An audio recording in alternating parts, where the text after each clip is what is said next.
Every area in all parts of the world has the and wouldn't tell you what happened.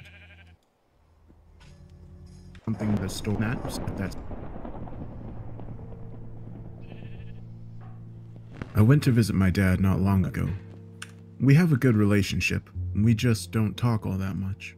His health is starting to decline. He was a little wistful. We're just each having a beer and not saying much when he says he has something he needs to tell me. You're old enough. You may as well know.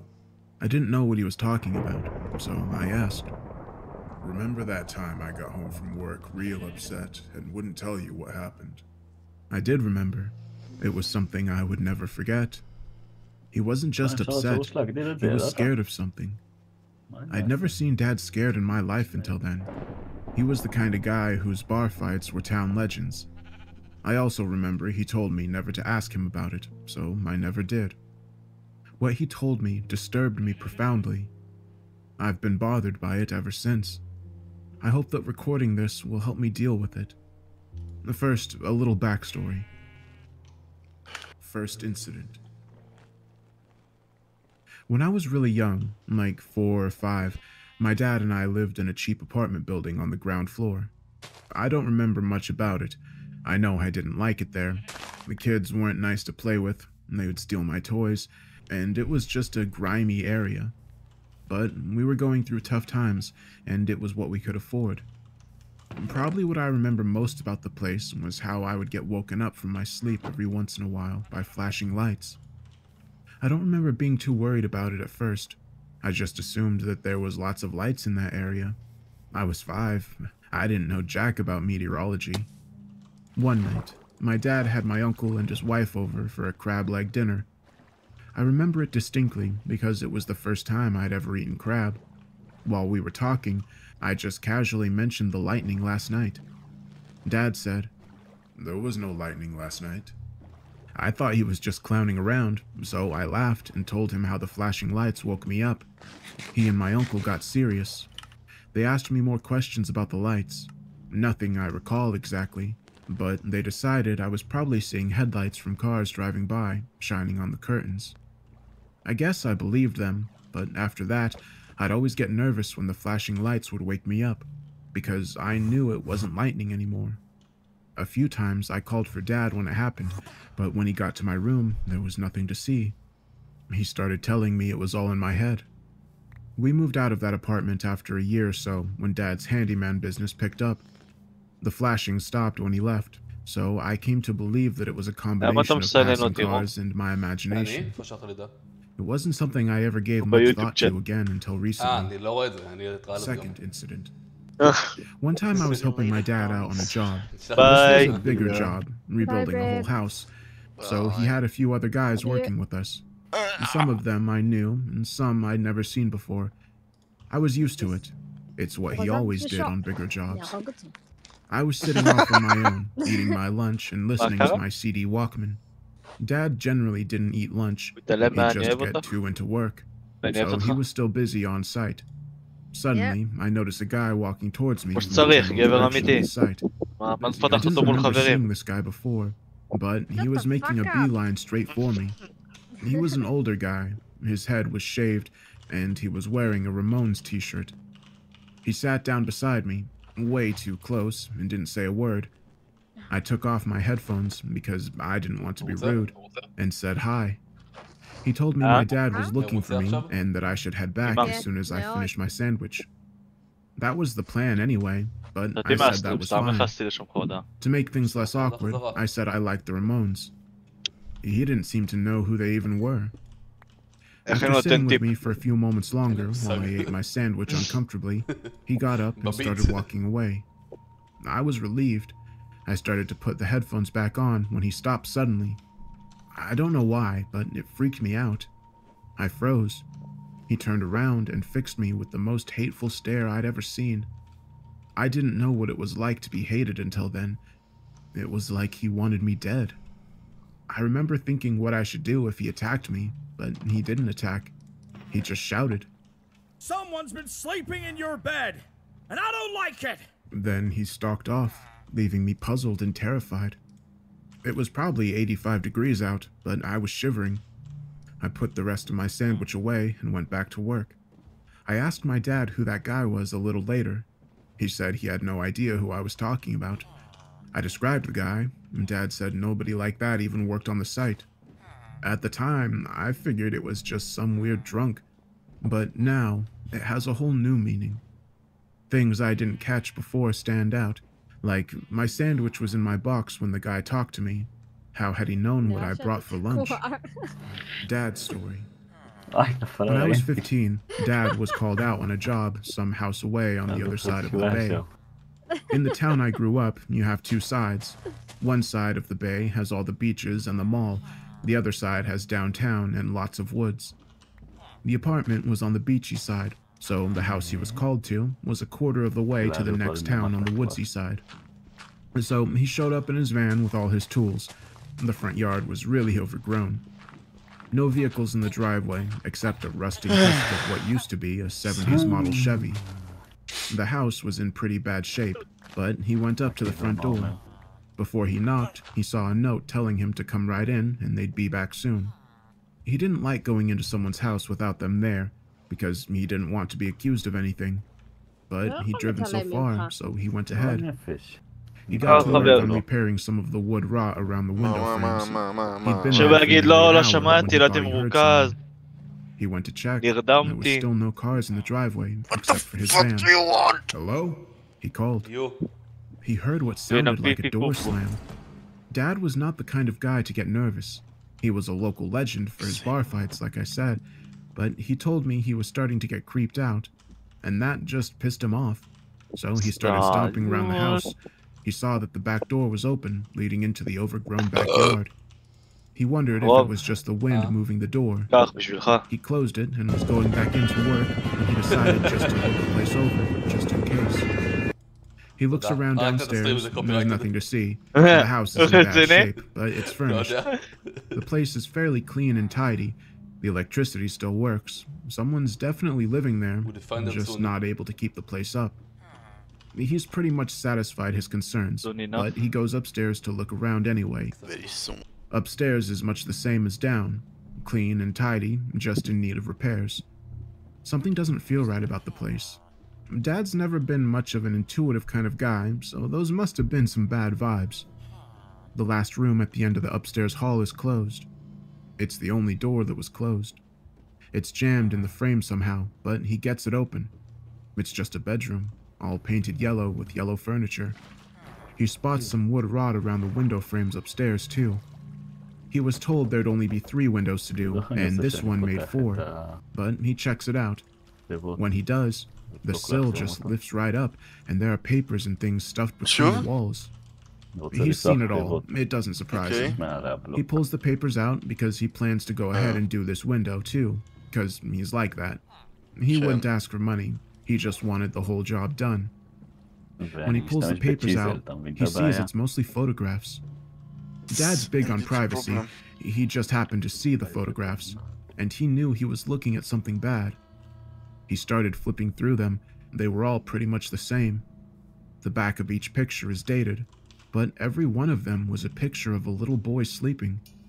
Dad recognized me in that ground floor bedroom right away. He remembered my stories about the flashing lights. It hadn't been in my head at all. Someone had been taking pictures of me sleeping for almost a year. He told me there weren't any pictures of other boys either. Whoever took the photos was only taking pictures of me. He called the police, of course. The listed owner for the house was an elderly couple living in Vancouver. They used it as a summer home, but hadn't been around to it in years. They didn't even notice they were still paying the electric bill. They had no idea about the pictures or hiring my dad. It was a dead end. I had so many questions after he told me this. For one, why would someone who was so far away from our apartment drive 30 minutes at night just to take pictures of me? How'd they even know me? How'd they fixate on that one apartment or kid? And why call my dad out to find the stash of pictures after a decade of leaving us alone? Dad actually had an answer to one of those questions. In a way, I find this creepier. Turns out he went to the wrong address. He wrote it down wrong. When the police checked his answering machine tapes for clues, he was actually called to a much closer home by a completely innocent guy. He stumbled on this house and stash of pictures completely by a random misunderstanding. So, who left the note on the front door? I tried talking to my dad, but he wasn't in the mood. Shut it right down. I pressed him a little on the flashing lights, and he told me I should ask my Uncle Matt. So I did. Uncle Matt and my dad get along great. Never seen them fight in my life, but they're very different. Matt's easygoing, jokey, always has a kind word for everyone. That's why I was shocked when he actually got mad. He told me never to ask him about it again and to leave him alone. That would have been the end of it right there, but my bi-weekly phone call to my mom was due, and I didn't really have anything else to talk to her about. So I told her what Dad had told me, what I remembered, and what happened with Uncle Matt. What the hell were you thinking? She scolded, pretty typical of her. He still feels it was his fault. The hushed way she said it, like someone might overhear, chilled me. I didn't even know what she was talking about. There was some odd thing in my family that I kind of knew, but no one really talked about. This is the version of it my mom gave me. What Mom said. My dad and Uncle Matt had a younger sister named Flora. I never knew her as Aunt Flora because she was gone before I was born. When Flora was 8 or 9, weird things started happening to her. My dad only talked about them when he'd been drinking gin, Mom said. Gin made him brood. She used to hide his gin because it'd freak her out when he started talking about these things. Like this one time, my dad woke up because he heard noises in the kitchen. He came out to see what was up. Flora was making a peanut butter and sugar sandwich in the middle of the night. He had asked her what she was doing, because if their mom caught them in the kitchen at that hour, she'd have their butts reddened. Flora told him she had to make a sandwich and a picture for Mr. Chad Froy. Mom said Dad would shudder when he said that part of the story. His voice got real low when he said the name. So my dad got mad at Flora because he thought she was being dumb or half dreaming. When she showed him the picture she drew, it was a drawing of a boy sleeping with Matt written above it. My dad, being the oldest child, was very protective of Matt and Flora. He immediately felt that there was something wrong here. He took the picture and tore it up and told Flora she had to get back to bed right away. She told him Mr. Chad Froy would be mad because she promised him. Dad asked her who this person was and what he looked like because he meant to tell their mom. She said she didn't know what he looked like, but he talked to her from the drain in the bathroom sink. He told her all sorts of things, and she'd been talking to him every night for a month. At this point, my mom said she didn't want to talk about it anymore. It was giving her the willies. She didn't even like saying the name. Mom was always kind of superstitious about things. Like she would be afraid to say the name of certain diseases. She'd never say cancer, as if saying it causes it. She said just saying the name Chad Froy made her feel like she was being watched. But I asked her more questions and she kept going. She said Dad didn't believe Flora. She must have been dreaming or just imagined the whole thing. He took the sandwich and ate it himself after sending Flora back to bed, so his mom wouldn't find it. He remembered the sandwich well because peanut butter and sugar was not something they ever made in the household. He had no idea where she heard it. He forgot all about what happened for a few days or weeks, until one night he woke up to pee and he could hear funny noises as he got near the bathroom. The light wasn't on, but Flora was in there alone. He stopped outside the door to listen. She was whispering the whole conversation in there. He'd figured she was half asleep and didn't know what she was doing. He went into the bathroom to get her. Then he heard it himself. There really was a voice coming from the drain. Mom said he would get a distant look when he talked about this and just set the gin down, like he couldn't drink anymore. And my dad could always drink more. The voice he heard sounded cold and metallic, probably coming through the pipes, he figured, but it scared the crap out of him. What it was actually saying was even worse. Come outside, Flora. Come outside. No one has to sleep out here. Flora whispered into the sink that she couldn't, because her brother might catch her, and the strange voice told her. He shouldn't have eaten my sandwich. Hearing it made my dad's hair stand on end. My mom said it was the most scared he'd ever been. Not one to freeze, my dad pulled Flora out of the bathroom and slammed the door. He warned her never to talk to Mr. Chad Froy again, because he was bad. He ended up telling my mom, and they found where the pipes had been messed with under the house. They had also found some drawings of my dad and Uncle Matt sleeping. They were all burned right away, and his mom forbade them to talk about it. They didn't handle scandals like that too well at the time, but my dad saw some of the drawings before they were burned, and they weren't drawn by Flora. I had never heard anything about any of this before. Dad and Uncle Matt almost never talked about Flora anyway, and when they did, it was always cryptic. I didn't know what this had to do with me, but my hand was shaking holding the phone. I thought she was done, but she said that was just the beginning. My mom usually gets tired of talking after 10 minutes or so. I was surprised. Maybe she needed to get it out of her system. She said that after that, Flora used to complain about flashing lights in her bedroom. Everyone just figured that she was seeing the light from the lighthouse because it was still active back then. She complained about it for nearly 2 years, saying she had trouble sleeping.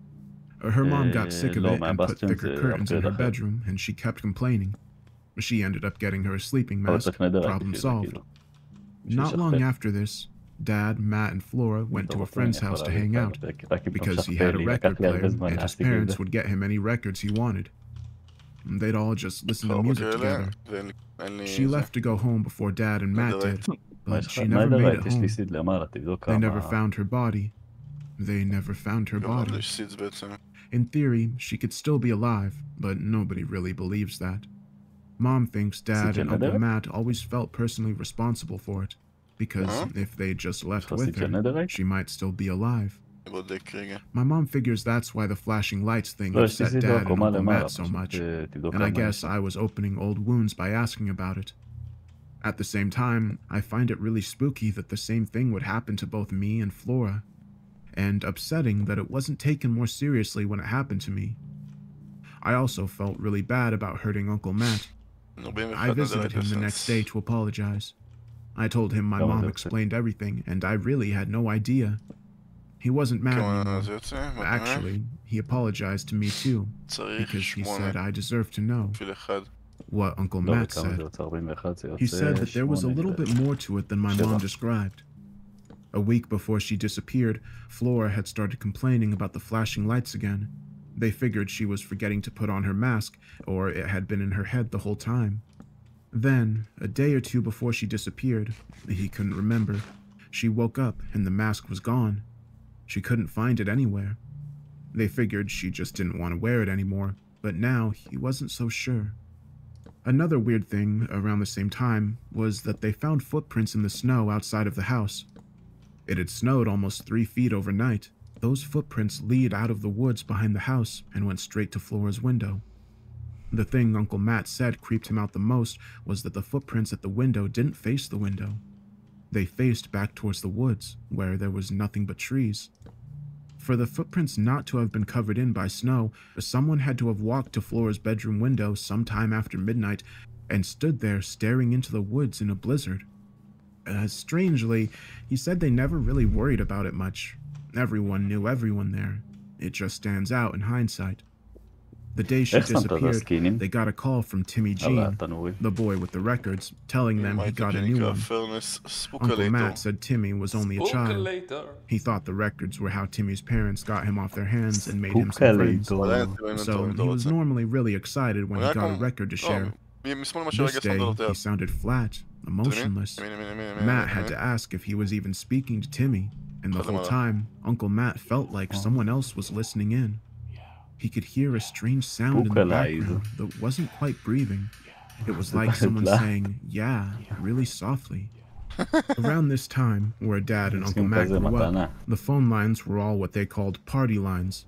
Each home's phone would have a different ring, so they knew who should answer. But anyone could answer or listen in on anyone else's phone call, so having someone else on the line wasn't unheard of, just impolite.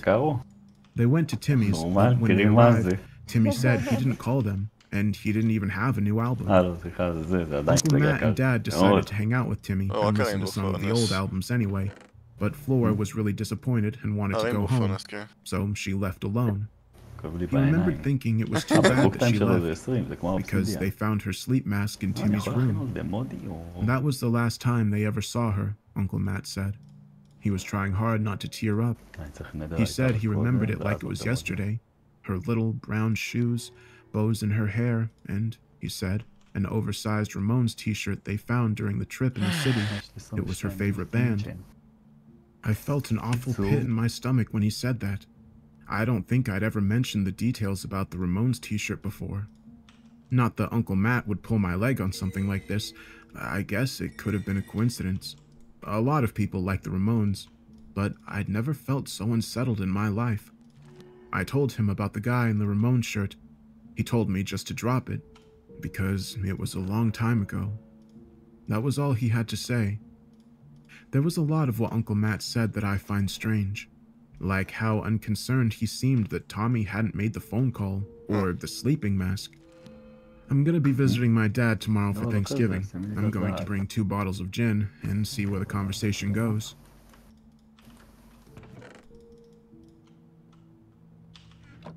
When I first unloaded the bottles of gin, Dad looked at me like I was setting a trap.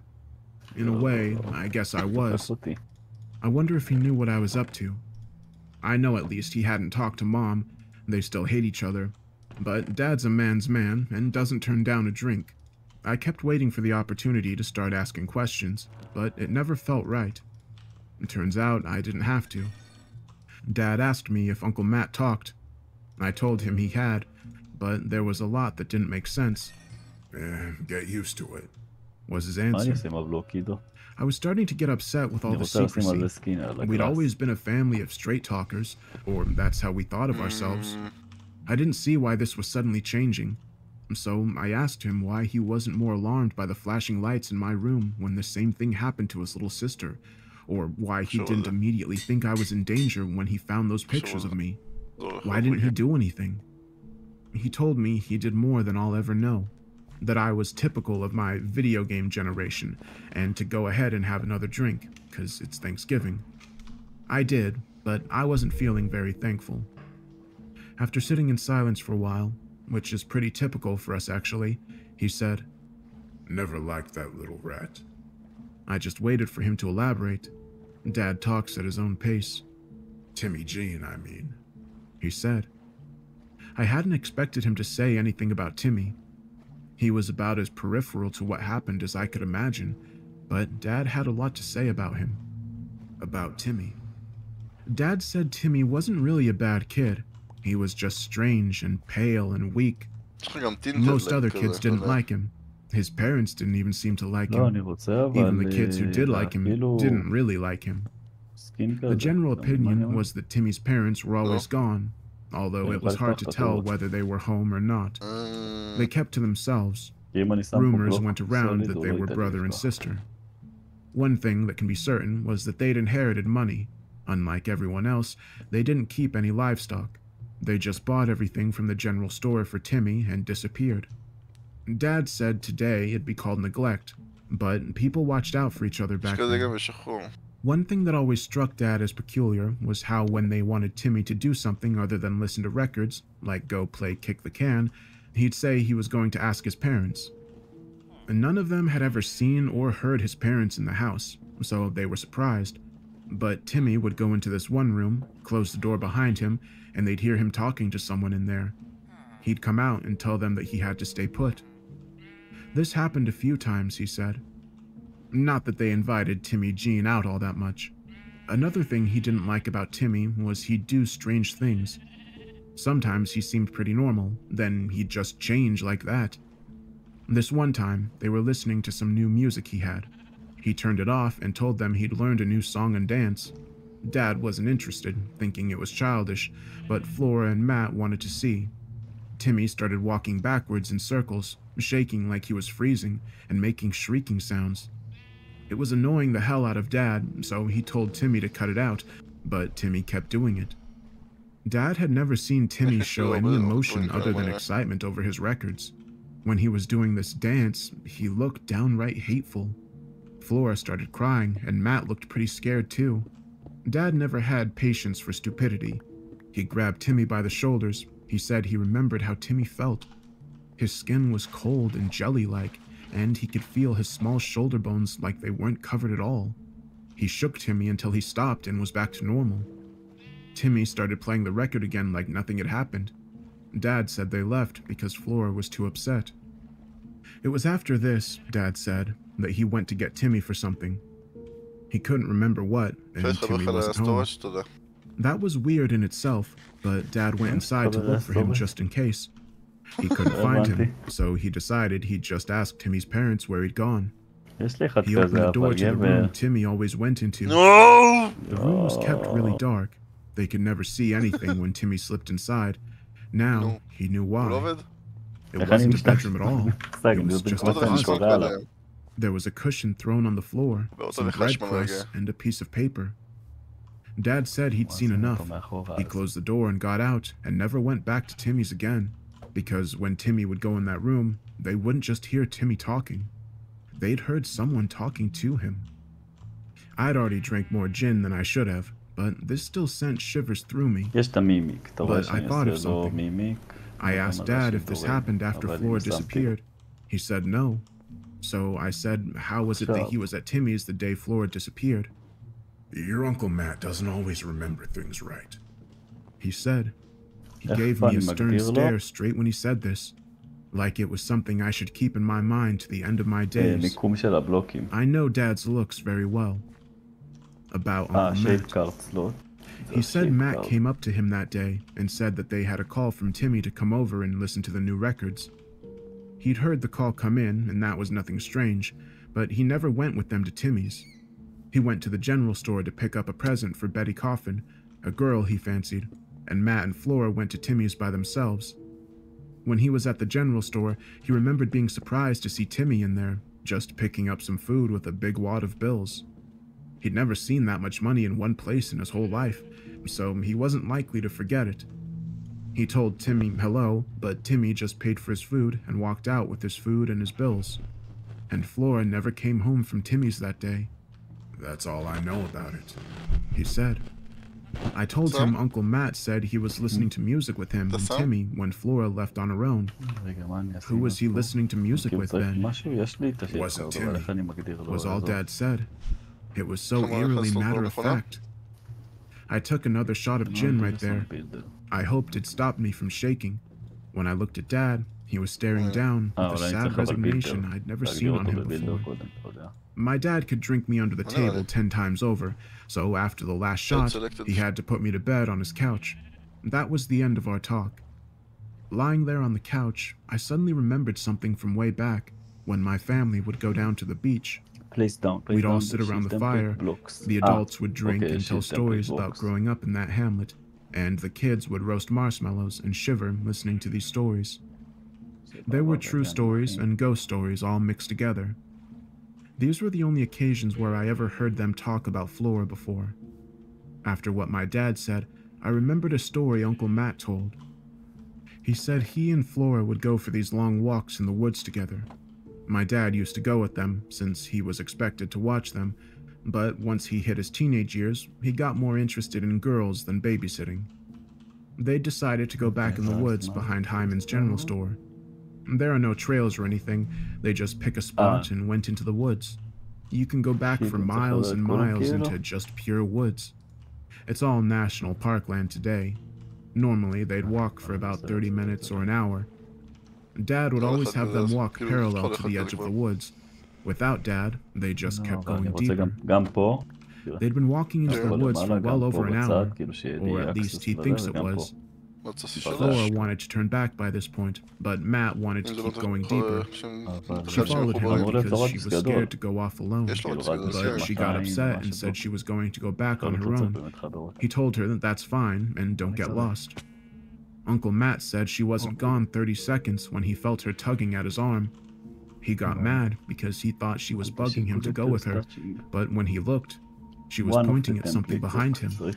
He said really seriously that he'd never forget how wide and scared her eyes were. He turned around and saw a man standing out in the woods. It scared him too. The man didn't really look scary. He was just a man, but there was no reason for anyone to be out so far in the woods. They shouldn't have even been there. The man had his back to them, looking deeper into the woods. He wasn't moving at all. They crouched down as quietly as they could to watch him, but he didn't do anything but stand there. Matt said he didn't like it one bit.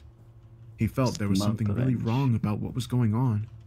He took Flora by the hand, something he never did, and they walked away, making as little sound as possible. He kept glancing behind his shoulder as they walked. After a few minutes, he was satisfied that they were well away from the man. He was long out of sight and probably hearing range. After a few minutes of walking, Matt heard a thudding sound. Flora squeezed his hand tighter, so he knew she heard it too, but they didn't say anything to each other. They were too scared. The thudding kept getting louder, then he heard this scream at the top of someone's lungs like they'd been hurt. Matt looked back and saw the man they'd seen earlier running right at them full speed through the woods, screaming the whole time, no words. Matt said he and Flora was so scared because they couldn't even run. They backed up against a tree and crouched down. Matt thought the man was going to kill them or hurt them, and he didn't know what to do about it. When the man caught up to them, he stopped short only a few feet. He took a deep breath and shouted in their faces. Get out! They were too scared to move, so the man kept shouting it at them. Get out! Get out! And they ran and ran back the way they came. When they were almost out, they heard Dad calling for them somewhere back in the woods. They were about to go running back to Dad so he'd protect them, but then they saw him at the tree line and ran to him. He took them home, and that was that. He said they never told their mom because they figured that they were just trespassing. After Uncle Matt finished his story, everyone was quiet for a good long time. The story seemed to bother Dad more than anyone else. I remember being especially upset by it, just because it bothered Dad. Then Dad said he remembered that when he first came to get them, he couldn't find them. He figured they'd just gone home, but he couldn't find them at home either. He looked in the general store and down on the fishing wharf, but they weren't there either. So he went back to the woods. Just as he got there, he saw them running out of the woods screaming and crying. He asked them what was going on, thinking that they'd seen a bear or something, and they just kept bawling. So he brought them home and questioned them to get the whole story. He said he never told Uncle Matt at the time, but he saw them coming out of the woods as soon as he got there. But he had never called out to them. I don't know why I suddenly remembered that story. It's just another weird thing that happened to my family. Just an hour away from where Dad grew up, in the nearest big town, there's a huge sanatorium up on a hill. It looks over the whole town. The guy in the woods could have just been some guy who got out of there, and they had the misfortune of startling him. It could be completely unrelated to everything else. So that gave me a lot to think about. I don't feel any more secure or confident after what Dad told me.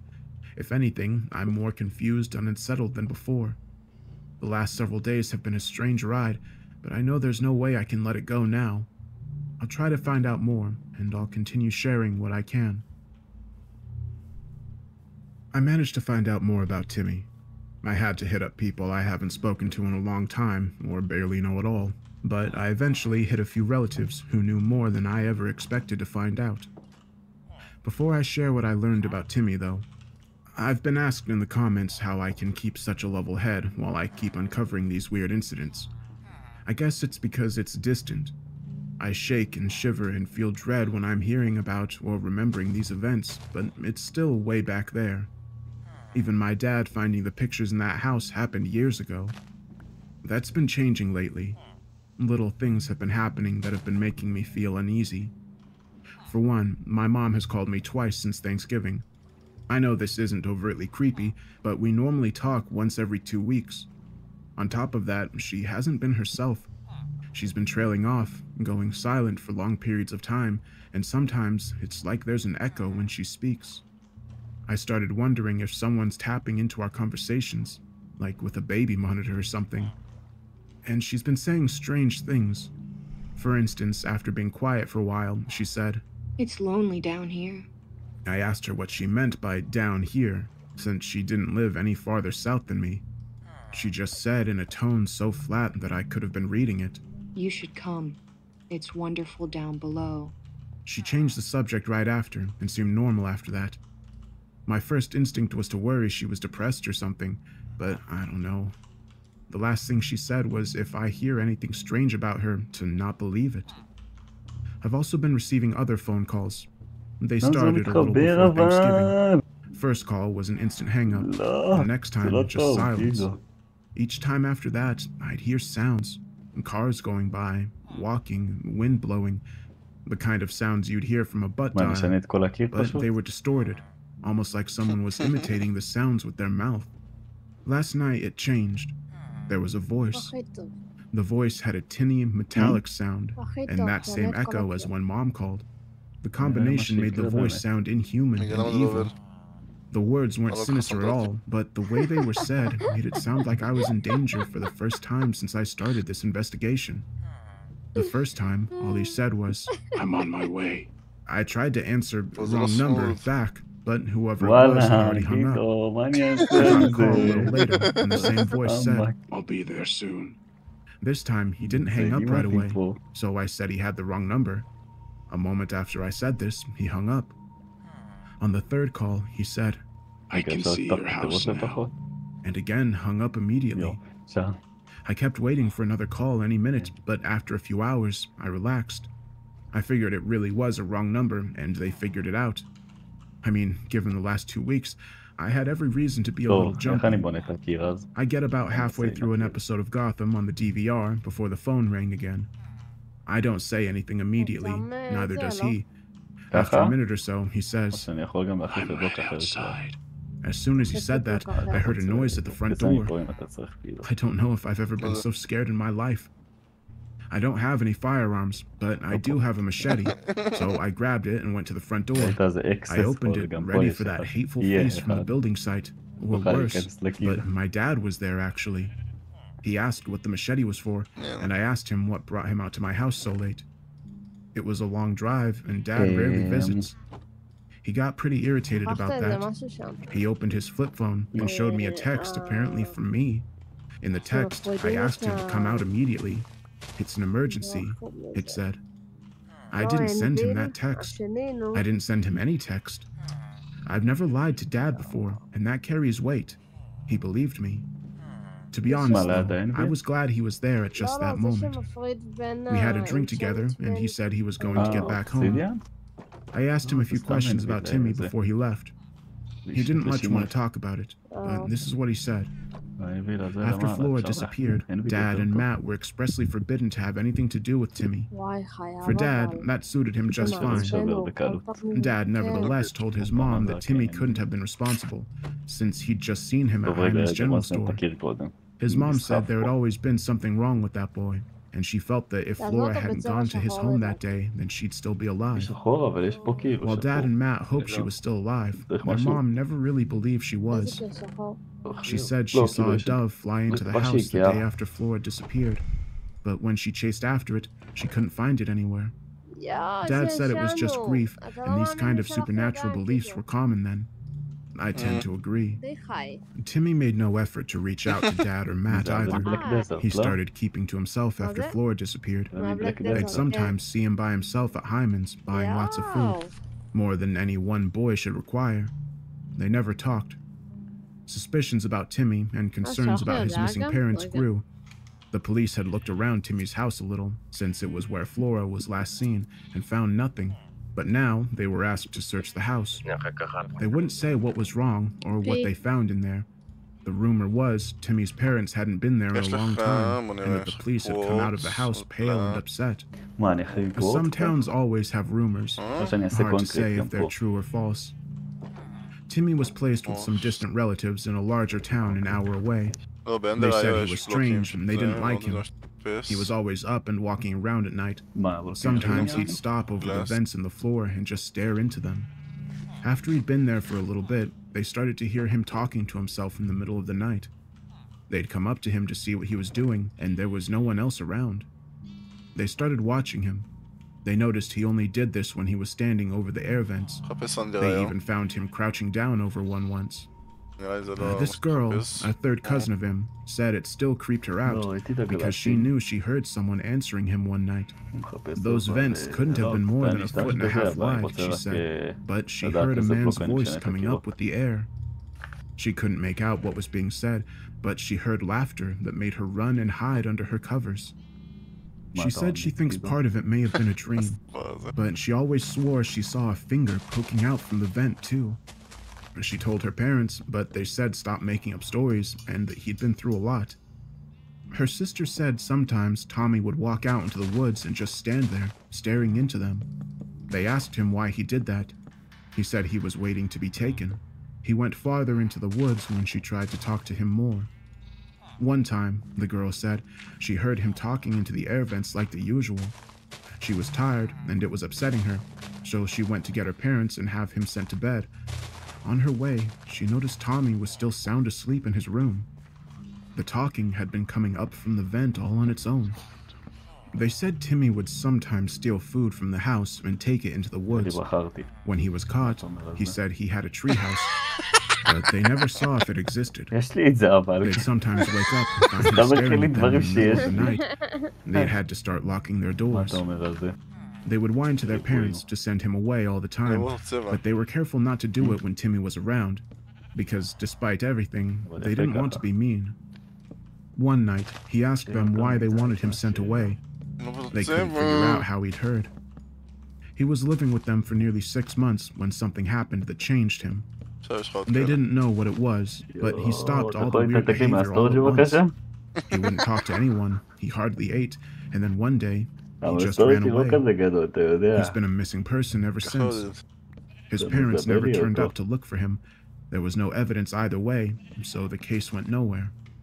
They also said, years later, when his house burned down, pictures of the fire appeared in the local newspaper. People talked about it for weeks, because in the picture, the smoke looked just like the devil, horns and everything. They tried to find the newspaper in their closets, but neither of them could find it. I included that part not because I believed in a horned devil that manifests itself in smoke patterns. I think it's interesting that his cousins thought he was so creepy that the devil would be in the smoke particles coming off of his burning house. That's what I know about Timmy. He hasn't been seen or heard from since, from all I can find out. Same for his parents. Where his house was is just a lush field of rhododendrons. One last thing. After Dad left last night, I noticed my mailbox lid was up. I knew I'd closed it when I checked the mail earlier, so I looked inside. I found an envelope with a Polaroid photo inside, an old one too. It was of me, Mom, and Dad all at the park together. This park is actually the same place where Dad grew up. The houses are mostly gone. Hyman's general store is still there as a museum. I had to be only 4 or 5 in the picture. I don't even remember Mom going to the park with us. I wondered if Dad found it and stuck it in my mailbox, but Dad wouldn't bother to bring it to me if he found it. He wouldn't see the value in it. I kept looking at it, wondering what it was doing there. It took me a surprisingly long time to see it. In the background, in the thick Johnson grass, there was a man crouched down and watching us. He was barely visible. I couldn't discern his face or any expression in his eyes. I just had a vague but real feeling he meant to do us harm. I don't want to be too alarmist. The strange things happening to me may all have innocent explanations, and I'm just jumpy. I still want to get to the bottom of things, though. My investigations hit a bit of a dead end, but I'll keep you all posted. After my last update, I did something I haven't done since Mom left. I broke down. I called Mom up and told her everything that had been going on and how it's been affecting me. I told her I couldn't take it anymore. I have a regular life I should be leading. I have a job and friends, but I'm trapped in this maze of lies and secrets. Yes, I can be very dramatic. She said she would book a flight immediately, then we'd get with my dad and talk things over, all 3 of us. I told her she didn't have to do that. I know she's busy. Plus, she and Dad still hate each other. She told me she still loves Dad and always has. They just had too many differences. He couldn't accept her for who she was, but she always thought it was their destiny to be together.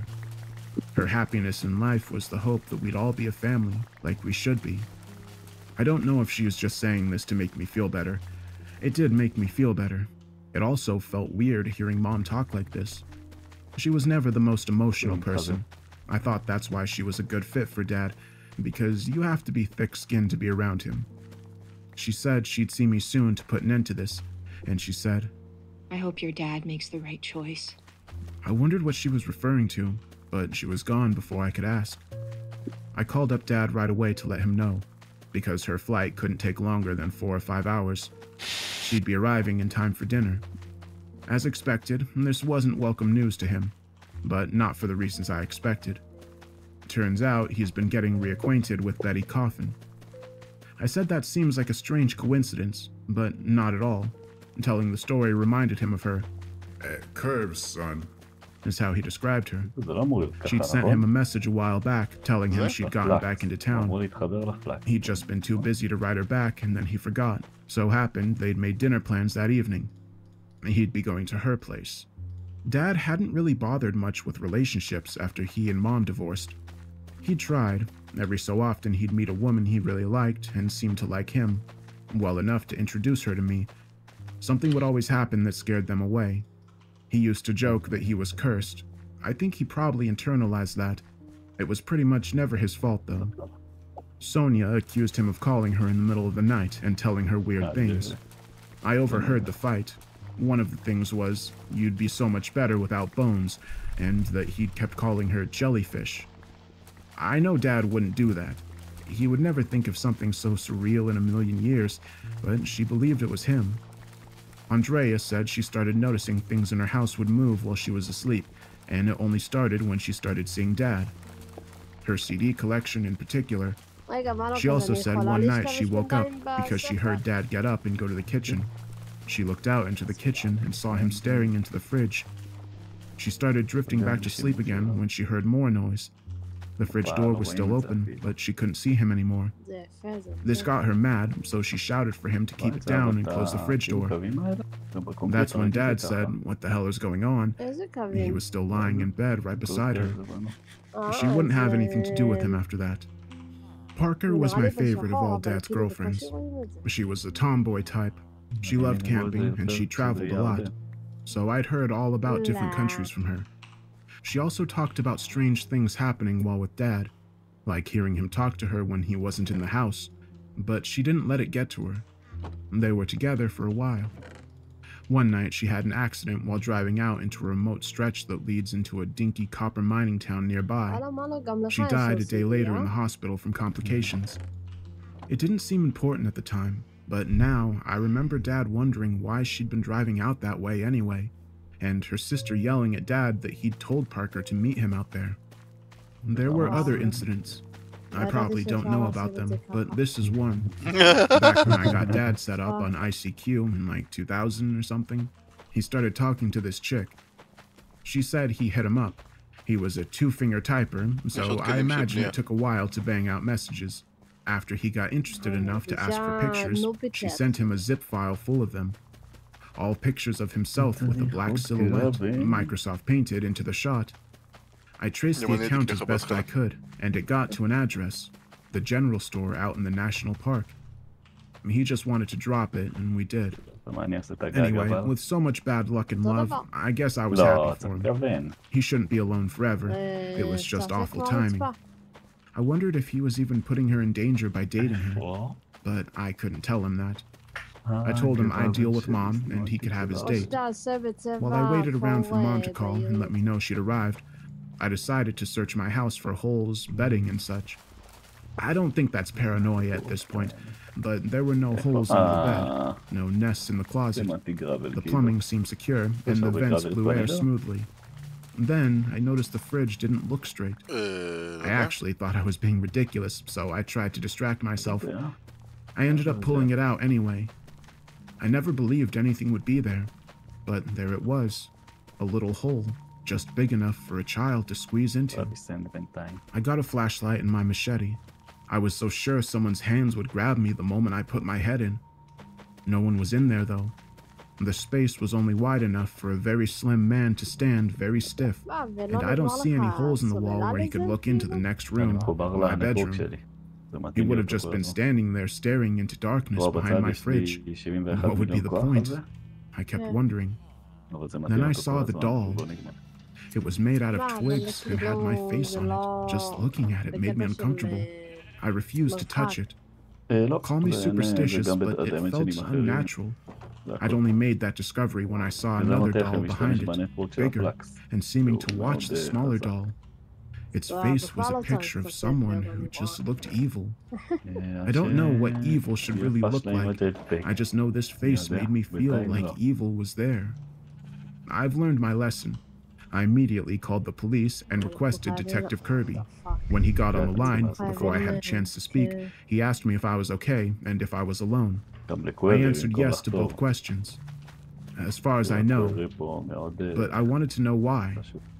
He said he'd been about to call me. He said that they'd gotten word from the police department in my mom's town. He hesitated. I figured they'd found someone broke into her house or a creepy letter. But what he had to say was worse than that. It's purple! They'd found what they believed to be her body in a deep wooded area. It was remote. It was pure chance a camper found her. I assured him that whoever they found was not my mother. I had just spoken to her. She was on her way here. The line went silent. I insisted that I be allowed to make an identification so that they can drop this nonsense. Kirby said the body was past identifying. She'd been dead for over a year. Dental records confirmed it was her. The only identifiable thing was her Ramones t-shirt. I hung up on him. I had no idea how to process this information. If someone tells you the sky is brown and salt is sweet, do you accept it immediately? I had been speaking to my mom every 2 weeks for the last several years and never noticed a change in her behavior or personality until the last few days. If she was dead, who was I speaking to all this time? It had to be her. I know my own mother's voice, her mannerisms. She knew everything my mom should know. So I started to wonder about this Detective Kirby character. Maybe he wasn't on the level. He seemed to have a strange hold over my dad, calling him Francis. So I called up the police department in Mom's town. When I identified myself, I was immediately transferred to a detective. He told me the trace on the phone had come back. All calls from that phone were coming from my own town. Moreover, the phone is even registered to a local address. I felt an emptiness inside. I still feel it. It's only gotten worse. I didn't even have to ask about Detective Kirby anymore. I asked anyway, and it was confirmed. But I already knew. It couldn't have been my mother I've been talking to. She was dead. I needed to let Dad know right away. I tried calling him. It went straight to voicemail. I hoped this meant he was already with Betty and was safe. I decided to look up Betty Coffin so I could call her and reach him that way. I found her number with an online phone lookup. It was a landline. I called it just in case. Maybe someone in her household knew her cell number. A young-sounding woman answered the phone. She sounded a little overexcited to get a call, like she'd been waiting. I introduced myself and explained that I really need to get through to Betty and it was an emergency. She asked me if this was some kind of joke. I almost lost my temper, but then she explained that her mother had been missing for a week. I called Detective Kirby back. I told him he had to get to Dad's right away because he was in trouble. In as succinct a manner as possible, I told him what I knew. I was hyperventilating. I don't know how he understood half of it. I'm so glad he listened and believed me, though. I couldn't stand just waiting at home. I got in my car and rushed to Dad's. The lights were on when I arrived. That was a good sign, I thought. The front door was unlocked. When I walked in, I heard music. I recognized the song. It was Bobby Darin's Dream Lover. I'd never heard Dad listen to anything but country, but maybe he was trying to impress this girl. Maybe she came to his place instead. I called out for him, but he didn't answer. Dad's always had amazing hearing, even at his age. He could hear way better than me, and he was a great dad. I haven't always made him sound great, but he's my hero, you know? I knew something was wrong when he didn't answer. I searched everywhere downstairs. The damn song kept playing on a loop. It wasn't even coming from Dad's stereo. I went upstairs next. The song started over just as I got to the top. When I got to Dad's bedroom, I saw where the music was coming from. A record player was on his bed. I stared at it, not really comprehending why I was so afraid to go near it. I wasn't thinking straight, so it took me a long time to realize it, but the song couldn't be on loop. Someone had to be hand looping it. I backed into a corner involuntarily. I felt control of my bladder near slipping. I even screamed when I heard someone downstairs, but I heard them say police, and I almost cried with relief. That's when I noticed it. Something looking at me from under Dad's bed. The whole time, it was watching me. All I saw was an eye at first, looking at me through a hole in Dad's box spring. I started to panic again. The officers, one was Detective Kirby, drew their guns. I pointed to the box spring as a hand reached out and set the needle back to the beginning of the song. They demanded the man get out. He started making awful sounds. I'd never heard anything like it.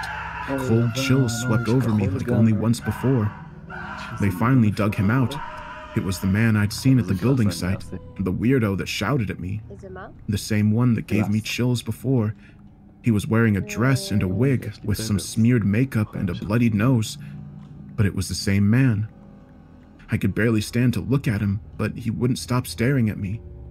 I asked where Dad was, and he said in my mother's voice, "Giving birth to you was the happiest day of my life." I felt nauseous. Then, in a perfectly normal voice, in the most reasonable yet most sinister tone I'd ever heard, he said, "He made me so lonely. But you don't know. And I'll never say another word as long as I live."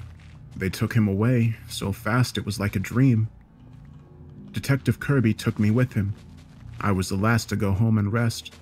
Rest only came when I passed out, and while I slept, they found Dad. The address my mom's cell phone was registered to was the same house where Dad found the photos. Betty must have called him out there. He'd been stabbed in the neck multiple times. He's the toughest guy ever, so he was still alive when the police found him, but it was too much. He didn't make it. Loose ends. I really wanted to just drop this, crawl up in a ball and forget everything, but I have to put all the pieces together. What I have of them, anyway. I owe it to my mom, Dad, and myself, and to all of you for standing with me during this nightmare. After arresting that thing in my dad's house, police combed the old house, my house, my dad's. They found materials that helped them shed some light on the events I described in the previous updates. Scraps of paper, a journal of sorts, photographs, combined with additional information from the others who grew up with Dad.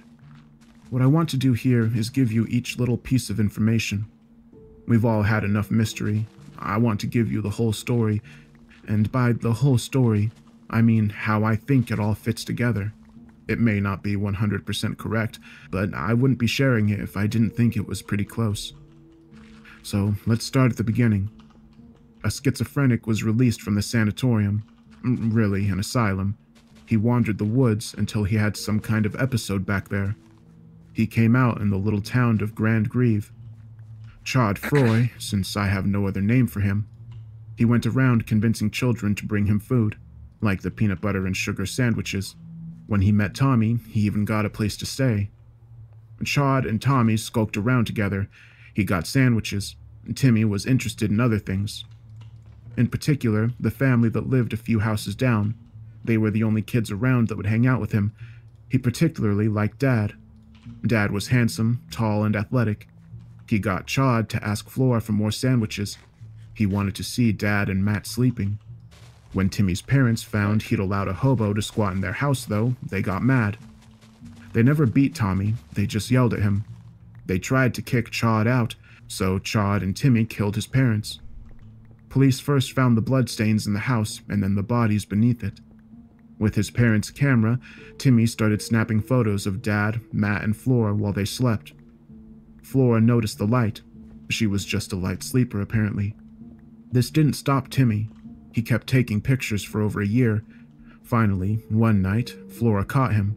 She told him she'd tell her mom and that he was going to be in big trouble. The next day, Chad called them over to listen to records. I would guess at Timmy's request, but who knows. When Timmy was coming back from buying food, he saw Flora walking away from the house. He didn't want her to tell on him for taking the pictures, so he grabbed her and dragged her into the woods.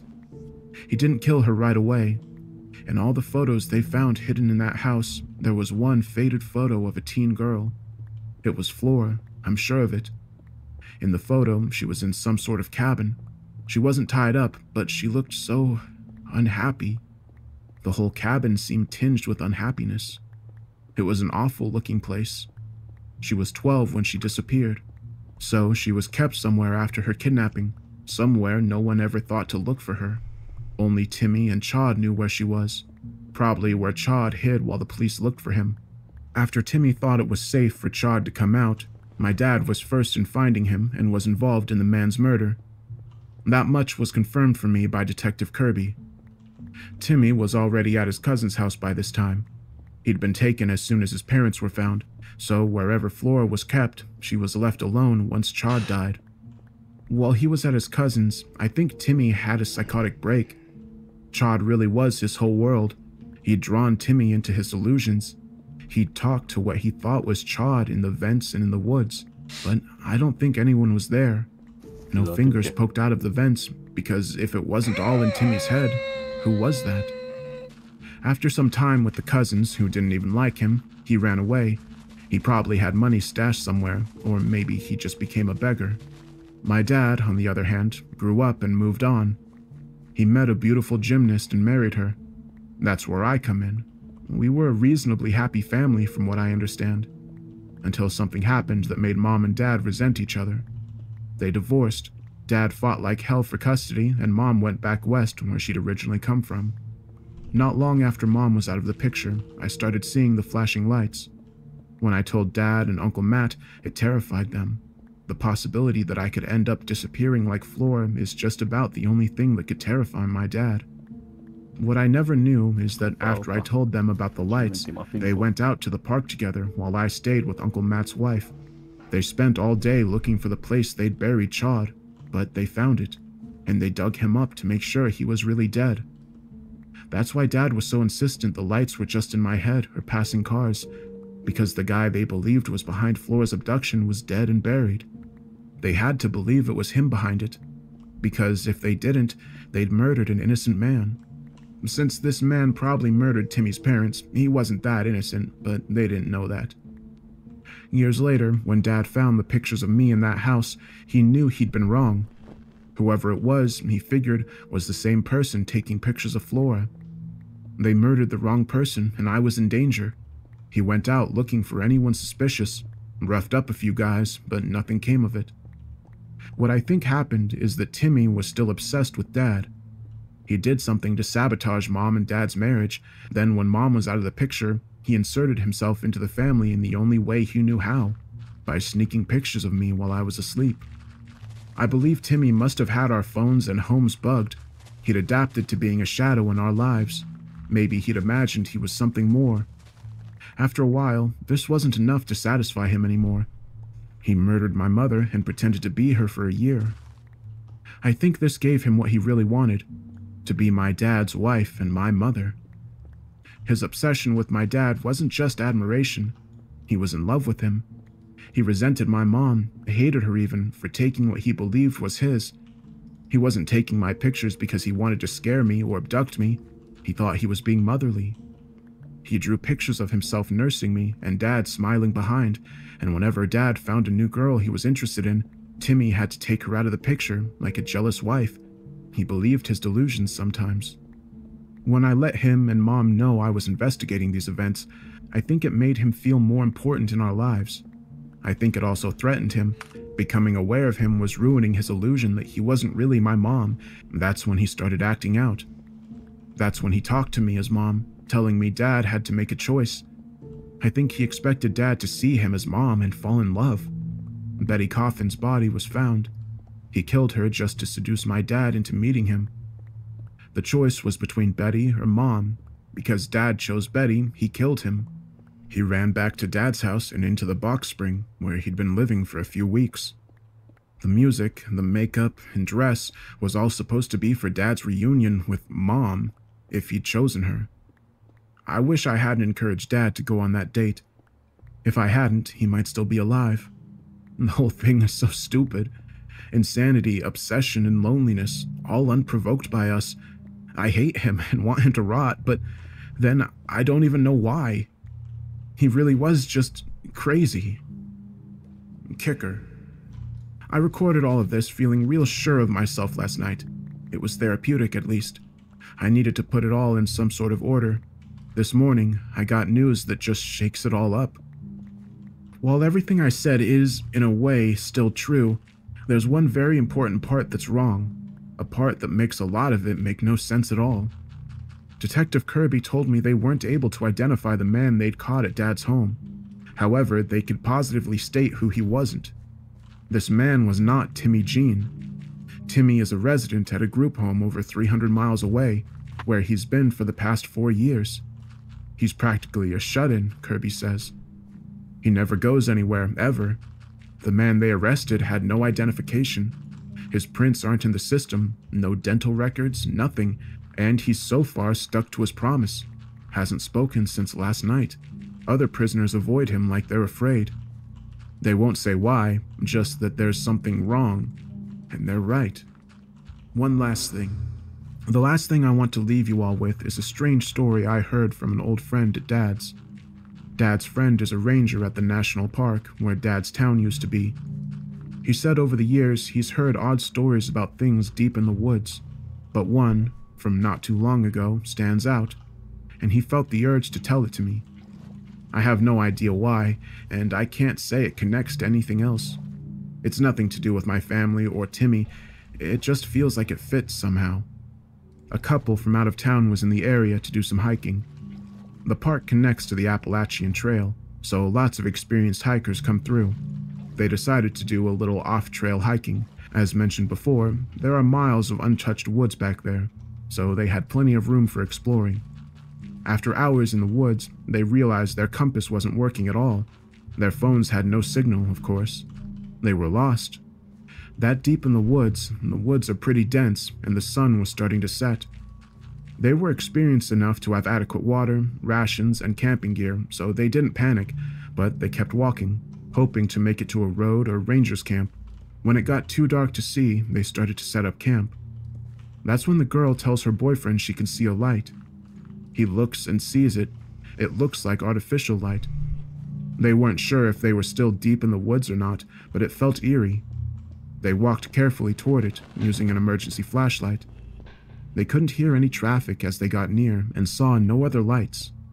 But the light seemed to be coming from a real house, a little aged, but no cabin or shack. There was a clearing around the house, large enough for 2 people to walk side by side. The guy insisted they examine the perimeter first.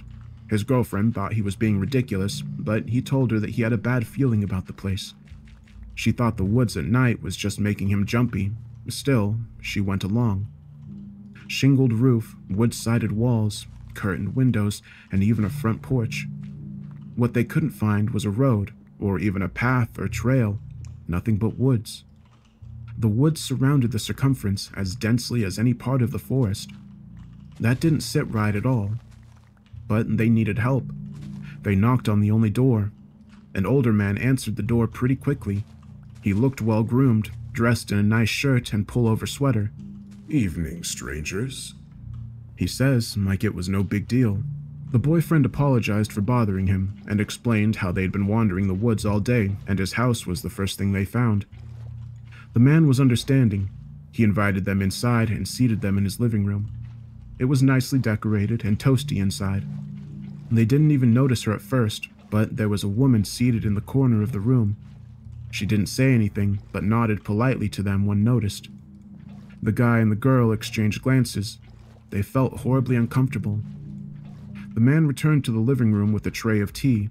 He set it in front of them, then sat across from them. They poured themselves each a cup. The man watched them very carefully. They didn't like the way he scrutinized them. The fire crackled and popped sinisterly, it seemed to them, from behind them. The tension of the silence kept mounting, so the guy decided to say something. He noted that he hadn't seen any roads or paths around the house. Nope, the man agreed. So he asked how the man comes and goes. To this, he says he stays put. He asks how he gets supplies. The man leans back in his chair and looks at the guy suspiciously. You're awful curious, he says. they heard a strange sound, wet thumping noise somewhere else inside the house right then. The man doesn't react, so they pretend to ignore it, but they were both starting to get nervous being in that place. The guy asked the man how far from the nearest road they were. He was calculating in his head if he had enough battery to see them to it in the dark. The man answered that they were very far from any road on all sides. The girl said it was weird to her that the place was so hidden, because unless someone knew it was there or stumbled on it by pure chance, no one would ever find it. There couldn't be an address, after all, if there was no road. The man asked which they were, and then said, How do I know you didn't come here to kill me? They figured it was a joke and laughed uncomfortably, but he just smirked at them. He excused himself and then vanished around the corner into a dark hallway. While they were alone, they looked around the room. There was a painting hanging over the fireplace that kept catching the guy's attention. He didn't know why. He hated art. It was a scene of a couple walking through a clearing. There were thick shrubs around. Now that he looked at the painting more closely, he saw something that he swore wasn't there before. Staring out from one of the shrubs was a man's face, watching the couple with a look of pure hate. He wasn't really creeped out, but he didn't want his girlfriend to see it. They drank more of the tea because it was warm. They'd taken a few gulps when they noticed the girl in the corner again. They only noticed her this time because she was shaking her head, almost imperceptibly. She kept doing it, shaking her head and looking at the teacups. She became perfectly still again as the man returned to the room. The guy tried to explain to the man that they must be going. He didn't feel well, and there had been way too many red flags to keep ignoring, but the words that came out of his mouth were slurred and ineffectual, and he passed out. When he woke up, he had an awful headache. He shook his girlfriend awake as well. They realized they'd slept for some time. The guy suspected they'd been drugged, but couldn't be certain. The man was nowhere to be seen, neither was the woman, and their gear was missing. They wanted to leave right away, but needed their supplies. They had no idea how far from any roads they were, so they went searching the rooms of the house. There were 3 doors down the hall, all led to bedrooms. The first 2 were empty, so was the last, but it had their gear on the middle of a child's bed. They grabbed their stuff and prepared to leave, but the guy saw a curtain covering an opening at the very end of the hall, and he had to know. He pulled it open. It was just a closet. The man and woman must have left the house, he thought. He then noticed his girlfriend's face. She was terrified of something, so much so that she was backing away and tugging at him. She looked back in the closet. It was the man, crouched down, naked in the bottom of the closet, looking up at them with a smile that crossed most of his face. His eyes fixed them with the most unmistakably intense rage. He started crawling out of the closet toward them on all 4s, making sounds like they'd never heard any living thing make before. They ran out of the house and straight into the woods. They moved as fast as possible, cutting themselves and tripping several times.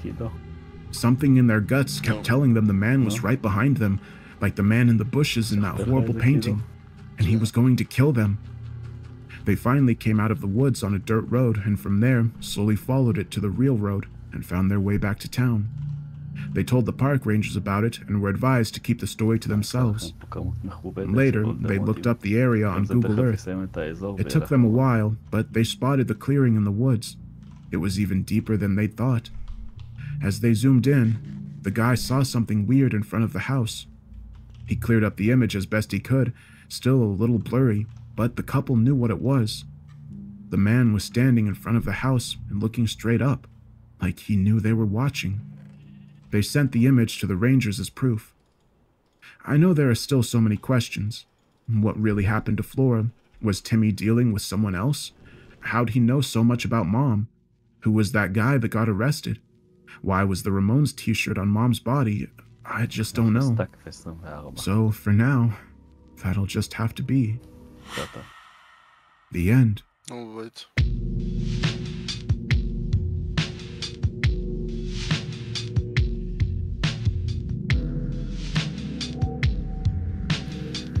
מתחת לבית?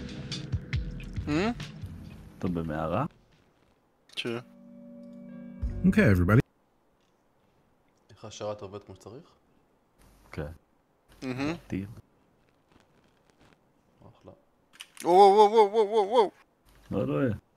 וואו וואו וואו.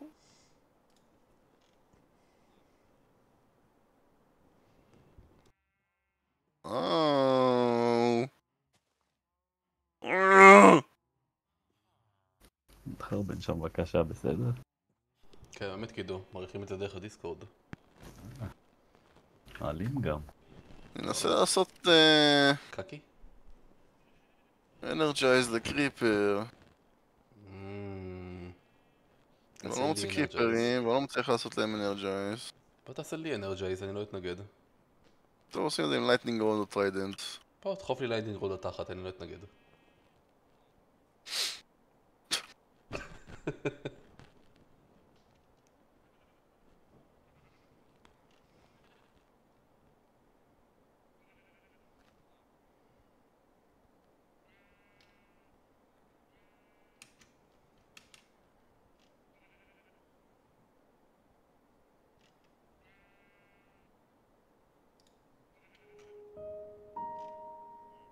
My wife Cody and I have run an assisted living home for the last 7 years.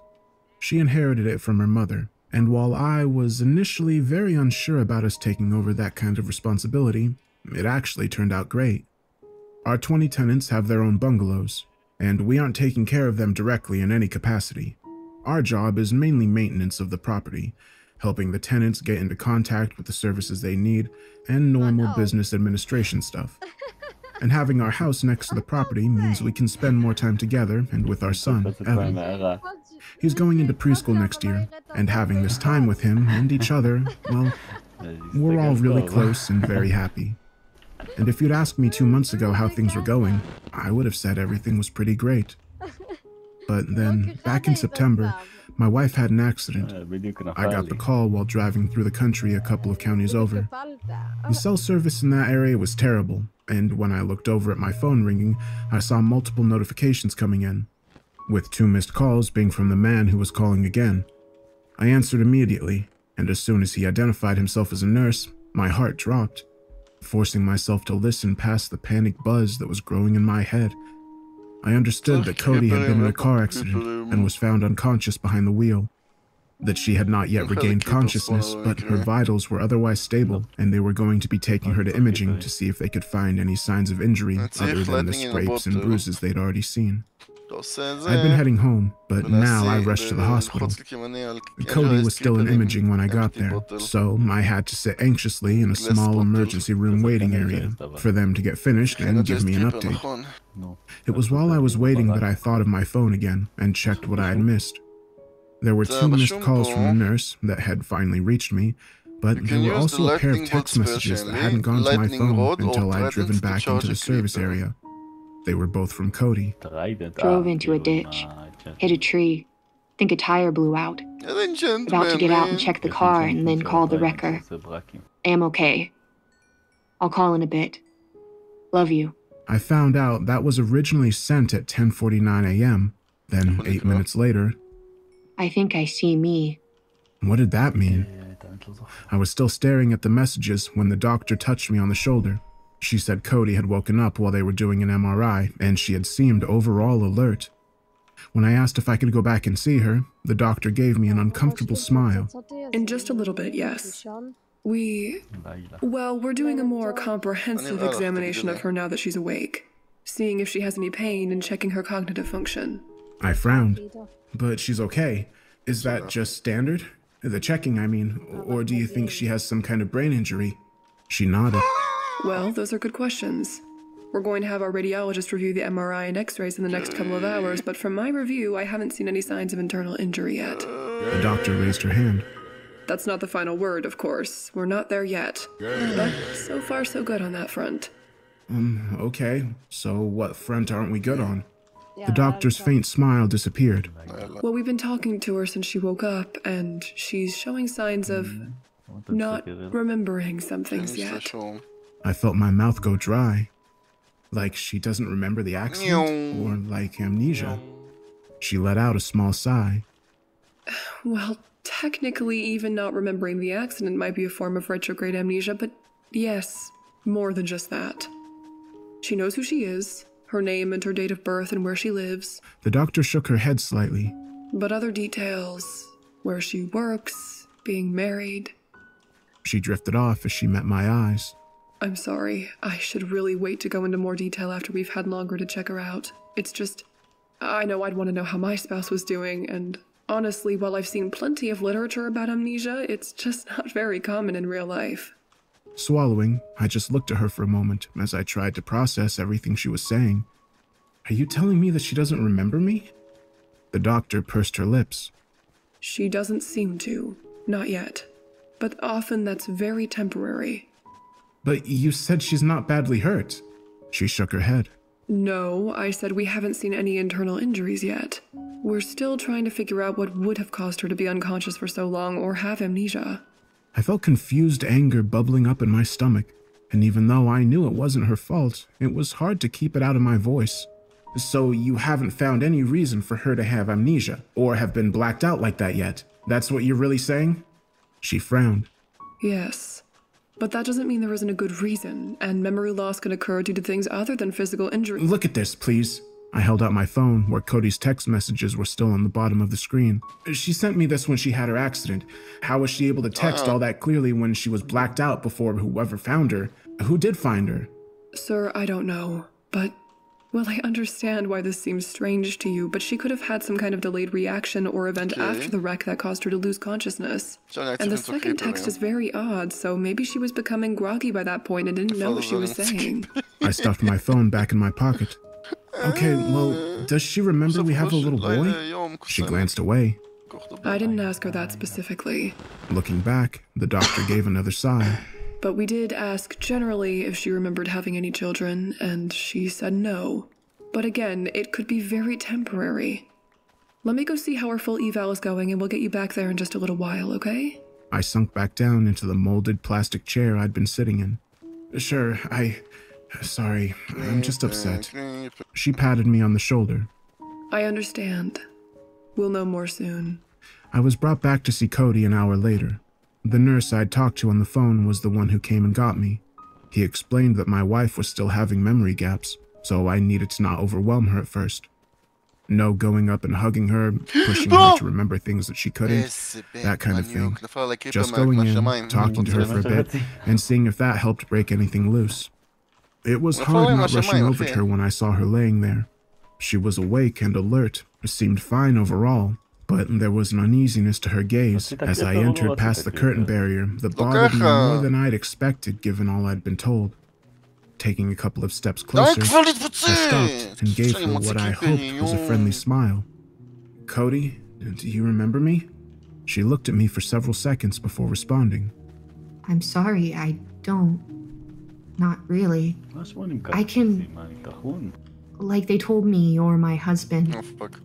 And I can see I have this hole in my memory that you would fit.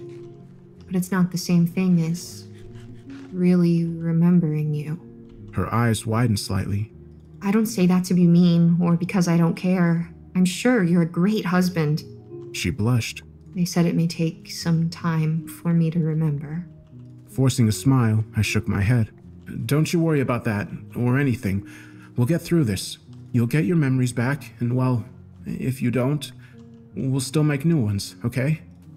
She returned my smile. That sounds great. Thank you for being so understanding about it. I felt tears coming into my eyes. Honey, I'm just glad to talk to you. Well, they're checking you out and all, and we'll see if there's anything else going on. But yeah, I'm just happy you were able to talk to me. Her expression grew a little sad as she nodded before glancing over at the nurse. I'm getting sleepy again now. Is it okay if I sleep? Sure. Let me talk to your husband for just a minute, and then I'll come back to check on you. He gently took my elbow and guided me back out past the curtain dividing Cody's bed from the others in the ER. Lowering his voice, he gave me a sympathetic look. No, don't you worry. She really doesn't mean to seem distant. It's all just strange to her right now. Sleep is the best thing for her. I met his gaze.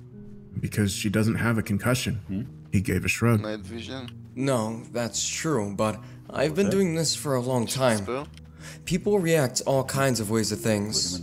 Main thing now is we're gonna take good care of her, and you need to try not to worry. The nurse pointed back to the doors leading out of the waiting room. Go back out and sit for a little bit, or go get something to eat.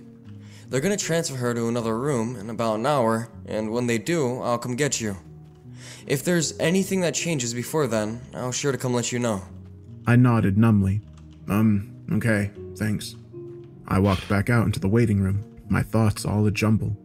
Evan was staying with his grandparents until Friday, and I didn't want to upset them with all this until I knew more, so I decided the best thing to do was to just sit and wait. Going back to the same chair as before, I started to search on my phone for information on amnesia when it began to ring. Hello? Hey, this is Jesse with Ride Wrecking Service. Is this Stephen Miltree? Yeah, Steve, but yeah. Okay, great. Well, we just picked up a vehicle this morning that has your name on the registration. You familiar with that? Rubbing my forehead, I nodded. Yeah, it was my wife driving. She had an accident. Well, I'm sorry to hear that. She doing okay? I felt a sudden urge to tell him all about it. That no, she wasn't doing okay. Not really, because she'd forgotten half her life. That none of this made sense, and the last thing I cared about at the moment was the car he had towed. Yeah, I just saw her, and she's lucky, I guess. He gave a short bark of a laugh. Hell, I guess so. What was it, a bear? What a bear? The man sounded less certain when he responded. Look, I don't mean to make light, and I really am glad she's okay. I just didn't know what else could cause damage like that. I could hear blood thrumming in my ears. What damage? My wife, she hit a tree. She blew a tire and hit a tree. That's what she told me.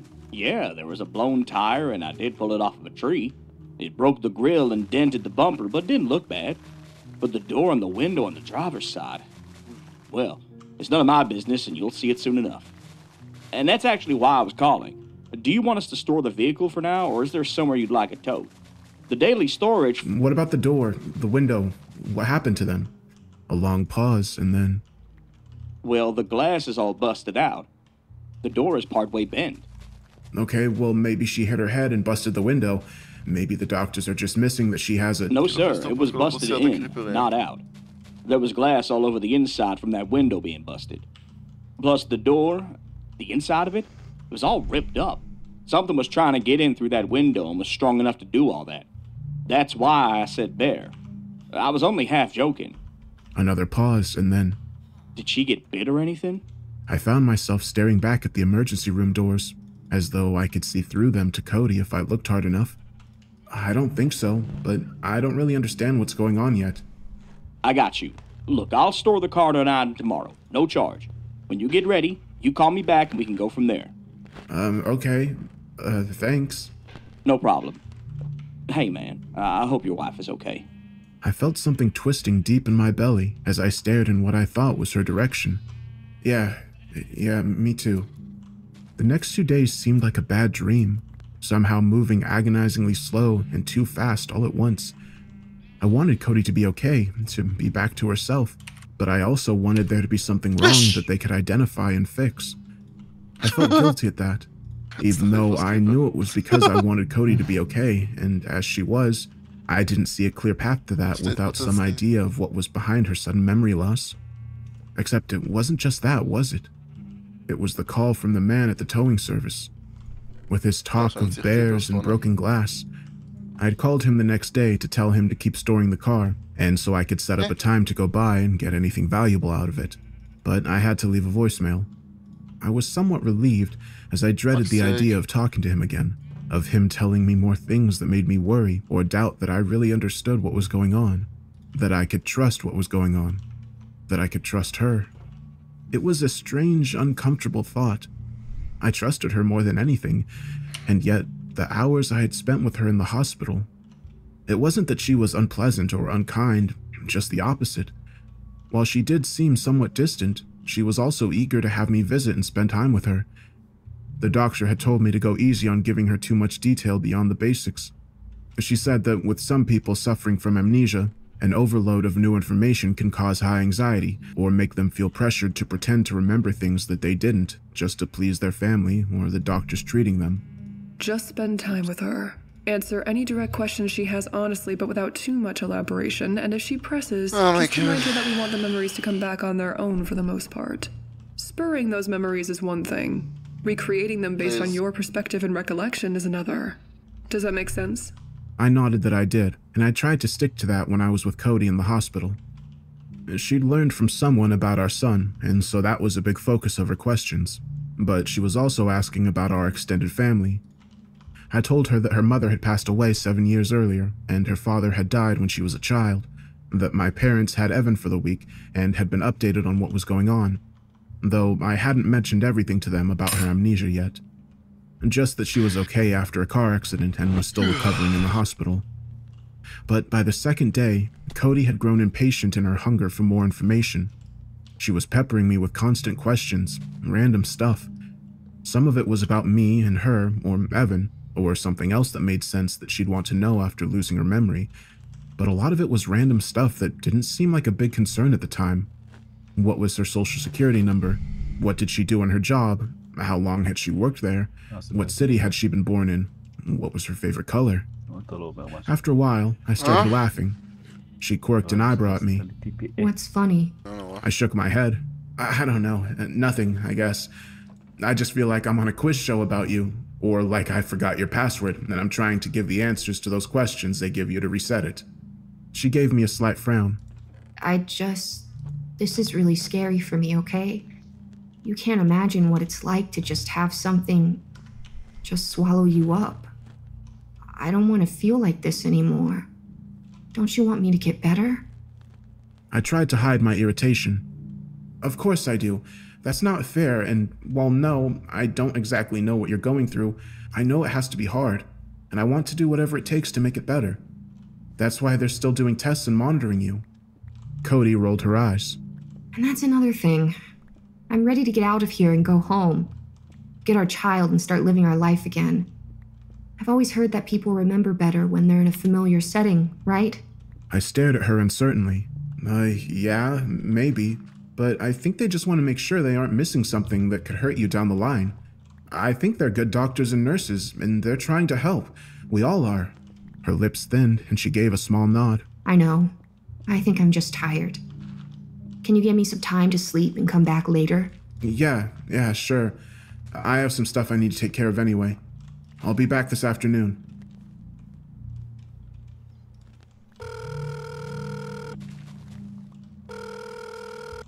This is Jesse.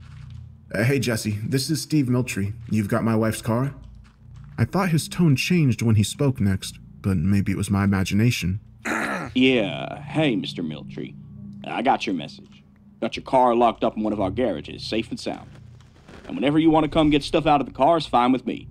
I didn't take anything out, but I saw some stuff you'll want to get. Oh, like what? Cell phone, driver's license, what I'm guessing is your wife's purse. That kind of thing. Did you go into my wife's purse and check her license? Jeff sounded surprised and slightly offended. What? No, I wouldn't do that. It was in the passenger floorboard by itself, partway under the seat, and I never touched it. But I saw enough to know what it was. The purse was in the back seat floor, I think. And I never went in it. Oh, sorry. I just don't know why she'd have it out at all. Anyways, yeah. Can I come get that stuff now? Sure. I'll be here all afternoon unless I get called out.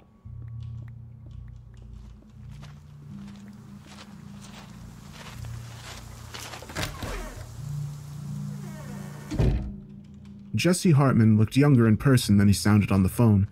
His hair was already thinning on top, but he had a baby face and was quick to smile when I came into his office. You, Steve? I returned his smile awkwardly. Yeah, that's me. And hey, I was thinking about it on the way over here. I'm sorry again about how I acted on the phone. I wasn't trying to accuse you of messing with her purse.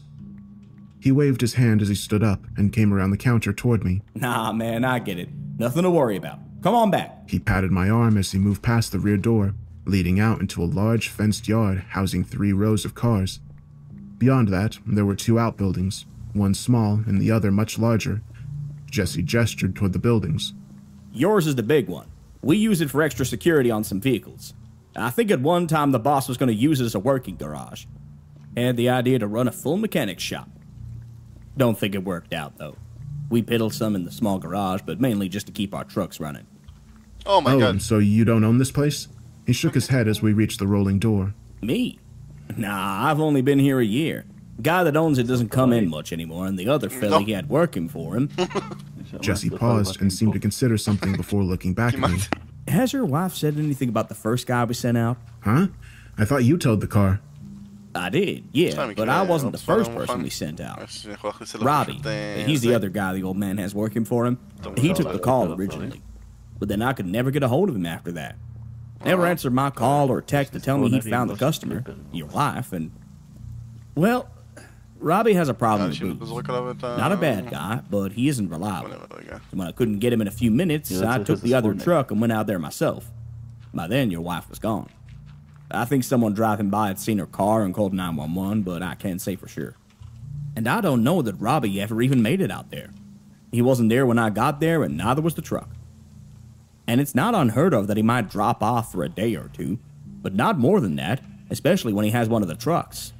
So I'm starting to go from irritated to worried, you know?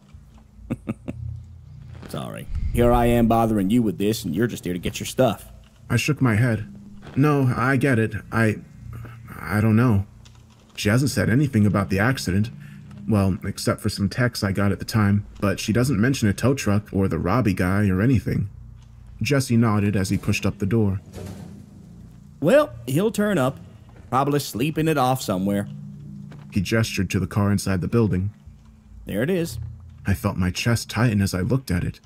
He hadn't been exaggerating.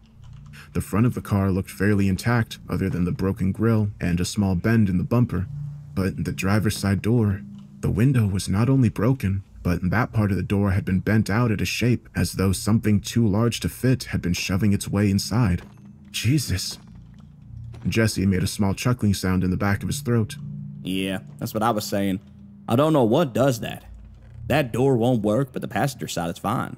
I glanced at his strange expression and then went closer to the car, examining the brown-black trails running thick down the outside of the car. Is that blood? Nah, I wondered at first too, but it isn't blood. I think it might be mud. Looking inside the car, I saw the broken glass and small specks of red that might actually be blood. But there were more black smears of mud mixed in with the tracks of ruined plastic and leather, where something had torn the inside of the door and parts of the driver's seat apart. I took a step back, trying to catch my breath. I don't understand any of this. I heard a sigh from behind me. I don't either, but I don't know. I looked back at him. What don't you know? He shrugged. Nothing, man. Just reminds me of some weird shit I've seen.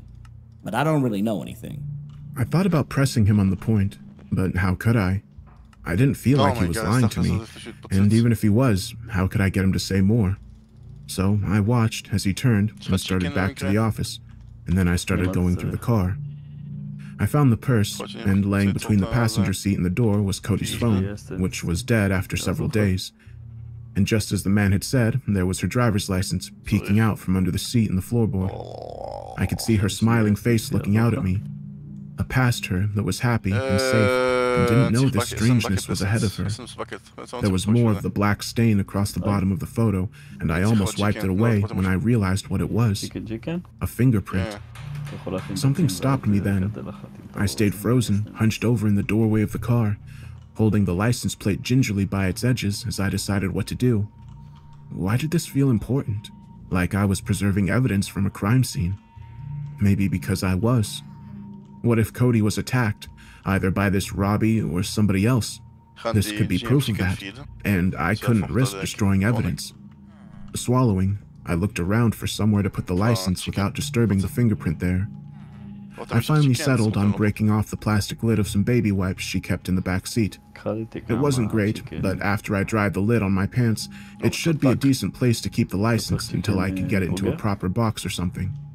Feeling both scared and stupid, I headed back up to the office, holding her purse and phone in one hand and the lid to the wipes with the license in the other. When I went in, Jesse was gone. I still wanted to press him for anything else he might know, but it wasn't like I still didn't have the car there. I could always make the excuse to question him again when I called to check on that. I was halfway back to the hospital when the first nurse that had called me called again. What is it? Is something wrong? His voice was odd, different than his normal and kind, positive one. Well, your wife has demanded to be discharged. We've convinced her to wait until tomorrow morning, but we're starting to process the paperwork now. Discharged? Why? There was a pause. Well, she says she remembers much more now. She remembers you and more of her life, and she wants to go home. And we can't keep her here against her will. Okay, well, maybe that's good news, right? I'll be back there in just a few minutes, okay? I'll see if I can talk to her and find out what's going on. Sure, Look, I wanted to ask you a couple things before you go back, if that's alright. Oh, well, yeah, what? Well, when she first woke up, your wife said that her home address was 157 Alberts Drive. But our records from when she had her baby here 3 years ago show 201 Benson Lane. Have you moved since then? I gave a relieved laugh. Oh, is that all? Well, no, we've lived at Benton for 7 years, since her mother died and Cody inherited her house. But before that, our house was 157 Albert. For the first few years, we still kept our old house as a fallback.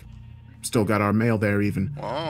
We didn't sell it until we had the baby, so maybe she's just remembering the old house because we used to live there.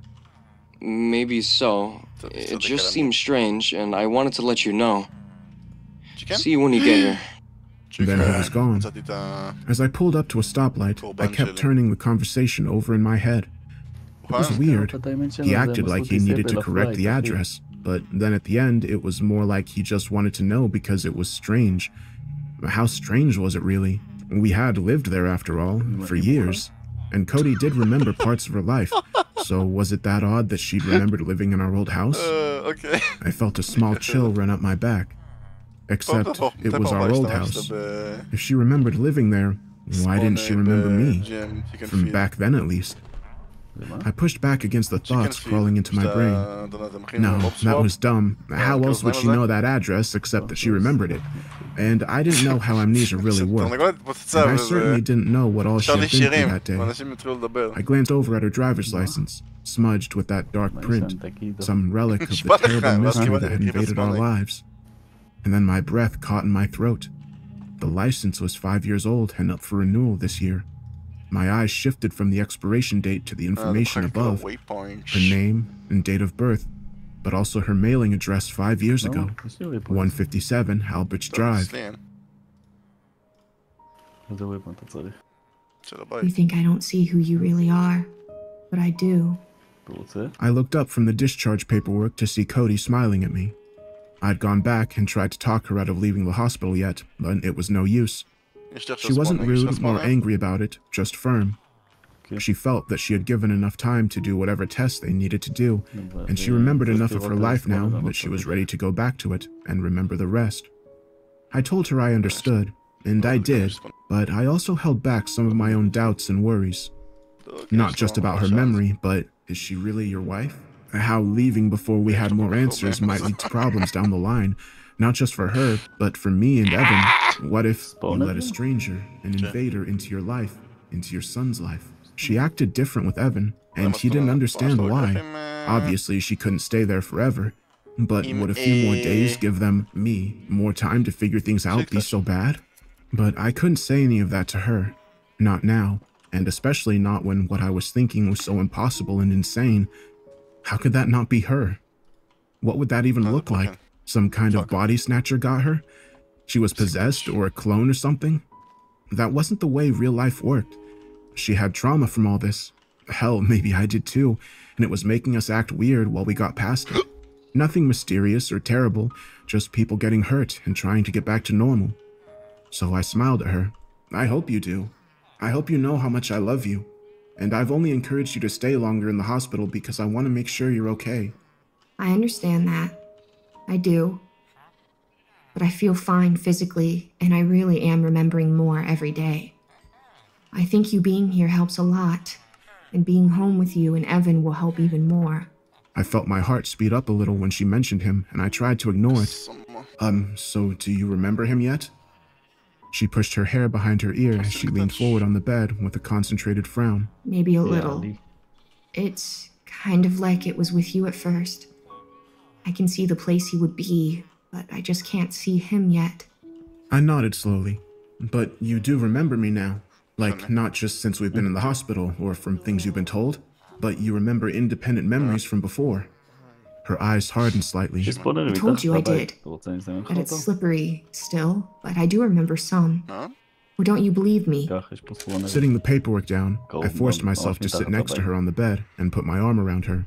No, I do. I don't want you pushing yourself too hard. It may take time, and that's perfectly okay. Cody leaned against my chest and put her hand on my leg. That's sweet. She looked up at me. But I'm tougher than I look. Giving her a light squeeze, I stood back up. Now let's go home. Yeah, let me tell the nurse and get the car. I think they're going to make you ride the wheelchair out to the front, even though you can walk. I gave her a parting wave as I headed out of the room. It wasn't until I was in the small waiting room that led to the elevators that I stopped to catch my breath. What was wrong with me? Why was my skin crawling from her being near me? And why was I still scared?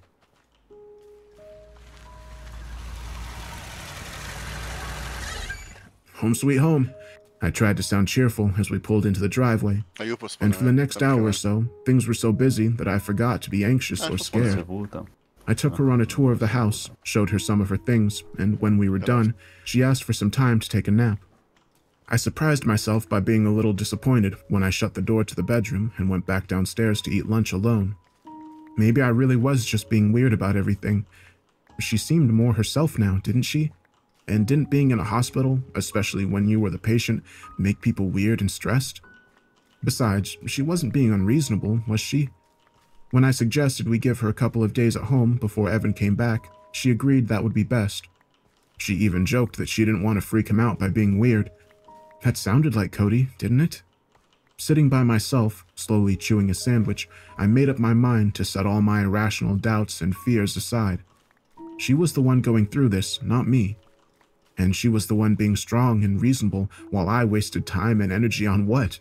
Bullshit, that's what. And it was time that I focused on her. So that's exactly what I did. Over the next day and a half, I spent most of my time with her. It was weird at first, and it got easier and more normal over time. My weird worries started circling back to my original relief and gratitude that she was okay. And the idea that I'd ever doubted that she was my wife seemed increasingly silly and strange. The third day home, we spent the morning cleaning up some before Evan arrived in the afternoon. We were tired when we sat down, and I felt relieved that things felt closer to normal than they had since I first got the call from the hospital. Maybe remembering that day is what made me think about what Jesse had said when I'd gone to get stuff out of the car. Remember the car itself and the license I had found. A license that, despite all my claims to be past any concerns, I still had hidden in my trunk and hadn't mentioned to Cody. Maybe I just asked what I did out of curiosity, or maybe my worries weren't quite as dead as I wanted them to be. So, do you remember a guy from the wrecking service coming out and helping you when you crashed? Cody had been idly flipping channels, but I felt her tense next to me as she sat the remote down. No, I told you I don't remember any of that. Why? I shrugged, trying to sound casual. No reason, the wrecker guy I've been dealing with, he said that another guy, Ronnie or Robbie or something, had answered the call first. So? Maybe he did. What does it matter? They got the car, didn't they? I forced a laugh. Yeah, they did. It's just, the first guy never called back in or came back to work, and the Jesse guy I've talked to had to be the one to go get it. Cody quietly sat for several moments before giving a small grunt. Well, that's weird. But no, I don't remember. She stood and started walking to the stairs.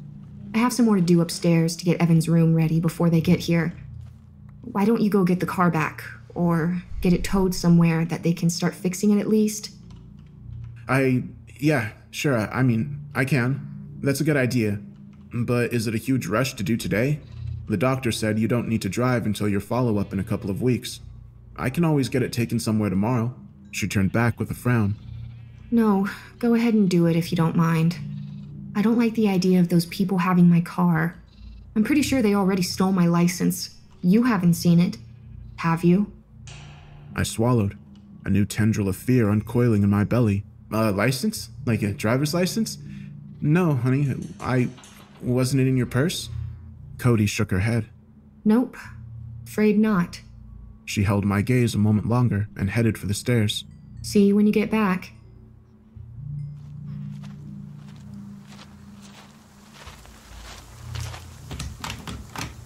The door was locked at Wright's wrecker, but Jesse answered on the second knock. He looked both surprised and relieved when he saw it was me, ushering me in before closing the door and locking it behind us. I glanced between the door and him. You closed? I can always come back later. He was already waving me down into the chair. Nah. Just doing some inventory and tax stuff today while it's quiet. I appreciate the break. Damn stuff makes my eyes bleed. I grinned. I understand. Well, it won't take long, I'm afraid. I just wanted to pay off the car's bill and get it towed over to the dealership so they can work on it. Sure. He trailed off as he started looking through papers on his desk, less like he was looking for something specific than to give a mild impression that he was. How's things been going with your wife? Everything okay? His tone and wording were weird. Not, how's your wife, but how's things going with her? And everything was okay. I started to lie, but then stopped myself. I don't know. Okay, I guess. But it's weird. She is weird. I know it's got to do with the accident, but it just kind of feels like she's a different person sometimes. Jesse's eyes snapped to mine. Different how? I shrugged. I don't know. Weird. Kind of cold. Like she's faking it or something. Which, she has amnesia, so hell, maybe she is. Who could blame her? The other man's expression deepened into a frown as I spoke. Steve, I wasn't entirely honest with you the other day. About what? Layla.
About what?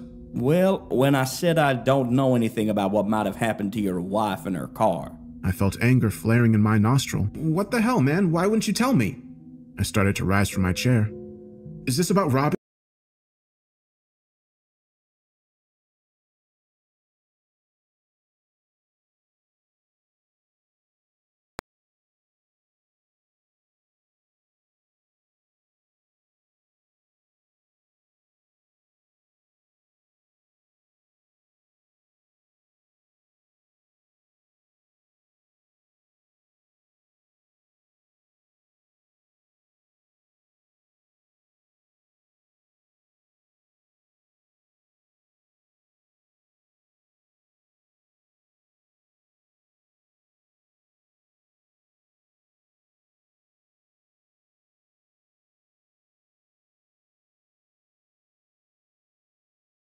Is planning on taking a warrant for theft.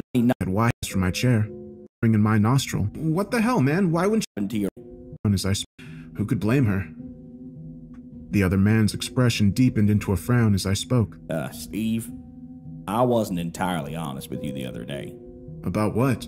Well, when I said I don't know anything about what might have happened to your wife in her car. I felt anger flaring in my nostril. What the hell, man? Why wouldn't you tell me? I started to rise from my chair. Is this about Robbie? Did he do something? Jesse's eyes had widened in surprise. Robbie? Fuck, man. No. I mean, not that I know of. I still haven't heard from him, and the old man is planning on taking a warrant for theft if the truck isn't back by the end of the week. Just calm down. Calm down and sit down, okay? I sat back down into the chair, my body rigid with anger. Just tell me what you know, now. Jesus, listen. I said what might have happened. Let me be real clear. I don't actually know what happened with your wife, but seeing all this, it did remind me of something that happened to my sister's kid a few years back. I almost said something about it the other day, but it sounded crazy and I was embarrassed. And I felt guilty since. So no doubt you'll think I'm just a nut or an asshole wasting your time with made-up bullshit. But if you have a few minutes, I'd like to tell you about my nephew, Cooper. Okay, what about him?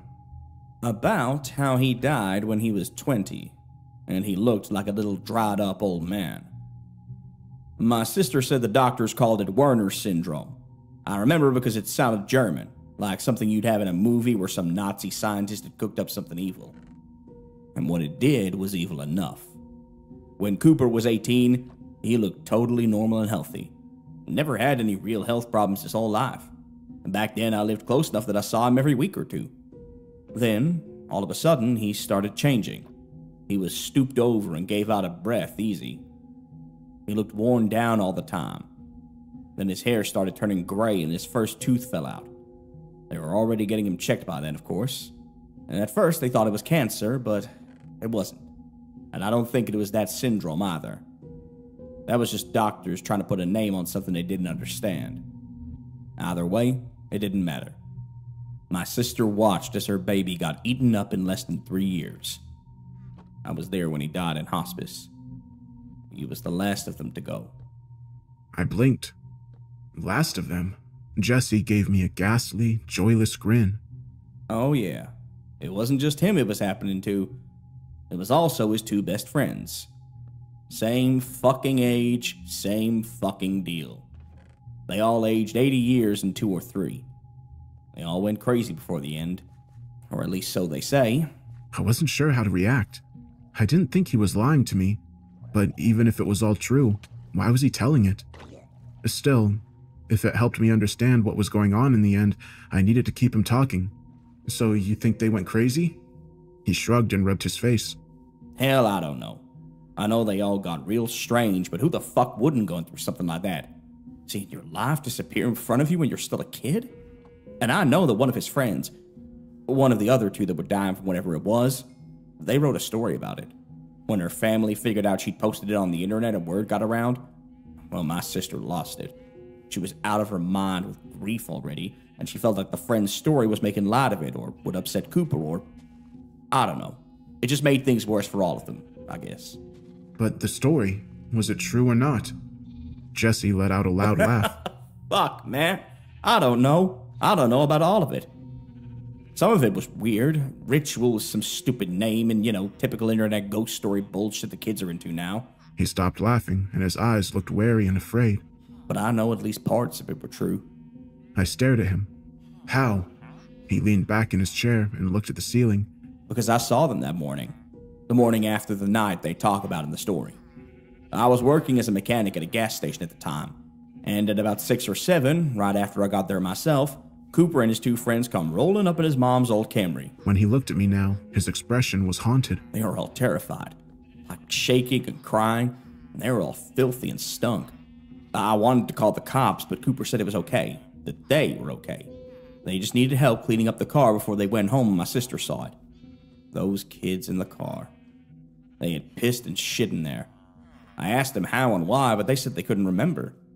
That wasn't the worst part. It was the mud.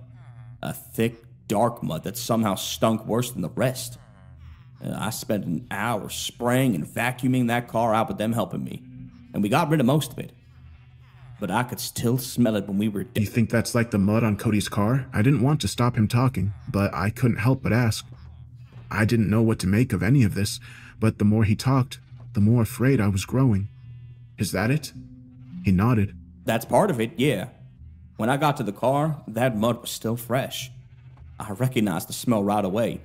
That and the other stuff from the story. Seeing your wife's car. Coop made me promise to never tell his mom about that morning, and I kept that promise. I almost broke it 100 times, but they all seemed fine after that at first. And then when they started getting sick and aging wrong, people were talking about cancer and German syndromes. Not cars filled with stinking dirt and shit. It felt like bringing it up would just cause more problems without helping anything. And by the time the story came out, it was too late. It wasn't long after that the first of them died. And within a couple of months, they were all gone. I puffed out a breath. I'm so sorry. God. We sat in silence for a few moments when another question came to me. Did the story talk about imposters? Like fake people or anything? My stomach twisted as I realized I wasn't embarrassed asking that question anymore. Jesse waggled his hands side to side. Kind of, maybe. It was really bizarre. I think it talked about things climbing into the kids and people climbing out. People that weren't really people. Shit, I didn't believe it at the time, and I still don't, I guess, but I don't know. Seeing your wife's car was kind of like seeing a ghost. Did your nephew ever tell you more about what had happened to them before you saw them that morning? Jesse shook his head. No. If he ever talked to anyone about it, it must have been one of those other poor kids. Well, I guess that's not true. They found a note he'd written under his pillow when he died. It was a line from his friend's story. Do you remember it? Yeah. It upset my sister so much I don't think I could ever forget it. His face looked troubled as he uttered the words. There is only one of us.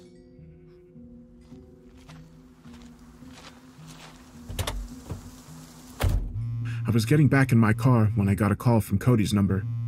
I barely had time to answer before my wife's voice was talking to me excitedly. Where are you? Well, I'm just leaving the towing place. Are you okay? I'm way better than just okay. You need to get home soon. I frowned as I cranked up the car. Why? What's going on? They got here early. Our baby's home. I sped all the way home, and once I got there, I fought to keep from running into the house. I had to act normal, whether there was something wrong or not. And what real evidence did I have that anything was wrong? A creepy story from a tow truck driver and a muddy fingerprint that was probably my wife's? I gave my head a small shake as I unlocked the front door. Time to get my shit together and act like everything is fine. Unless and until I was sure it wasn't. Walking into the house, I heard my parents and Cody talking in the living room. Their voices sounded relaxed and cheerful, and I felt myself calm down as I stepped around the corner and said hello.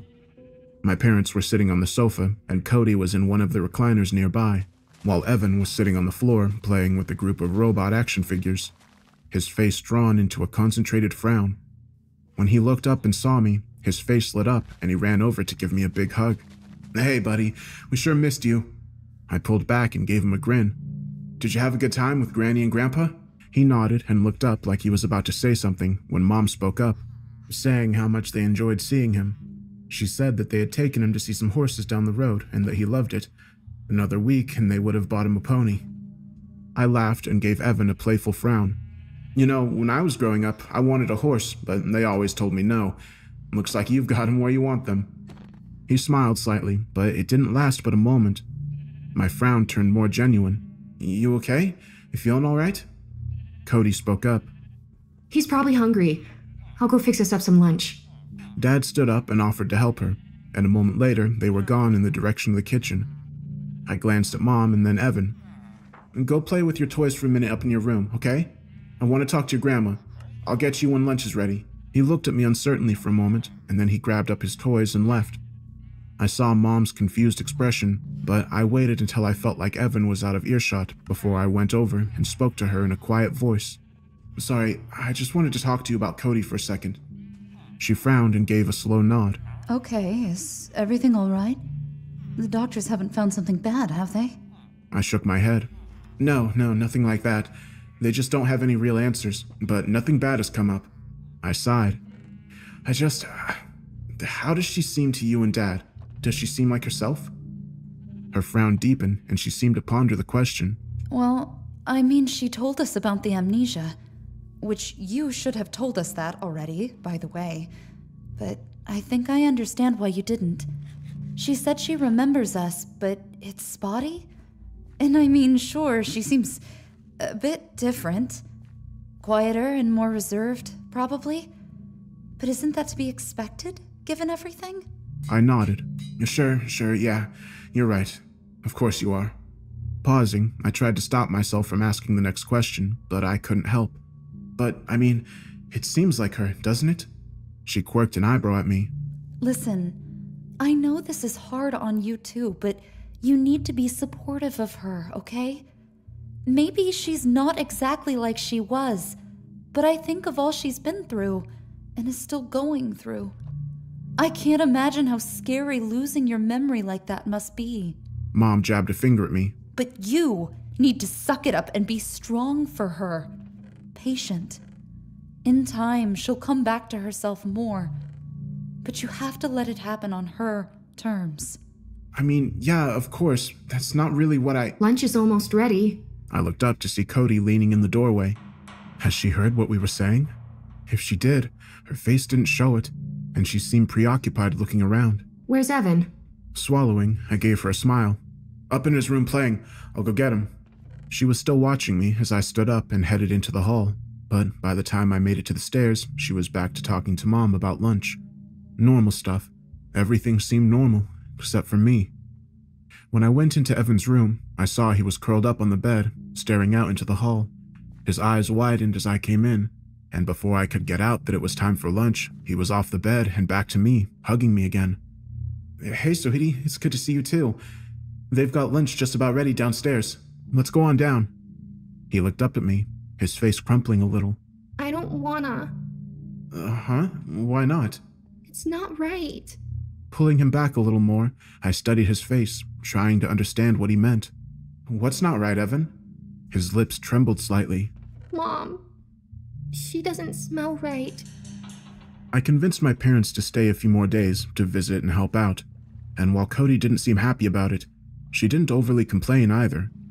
I didn't say anything else to Mom or Dad about my concerns, but I did stress to them that I don't want Evan left alone with her, as I didn't want her tiring herself out. They agreed, and for the next couple of days, everything was, well, if not normal, at least fairly calm and quiet. Cody got along with my parents as well or better than she ever had, and while Evan was still very standoffish with her, she never commented on it or tried to force the issue. For my part, I kept trying to let my strange worries go, but I couldn't. I tried to tell myself it was just the mystery of the accident and the stress of everything that had followed, and if I could get more answers, I'd be satisfied and able to move on. Cody went to her first follow-up exam, and everything was fine. They did more blood work, another MRI, but it would be a few more days before we heard anything new from the medical side of things. That left the accident itself. I started wondering if there had been any type of police investigation of the accident or even the missing Robbie. I didn't want to let Cody know I was still asking questions, so I called around myself. The best I could find was a state trooper's accident report, which didn't go into any detail I didn't already know.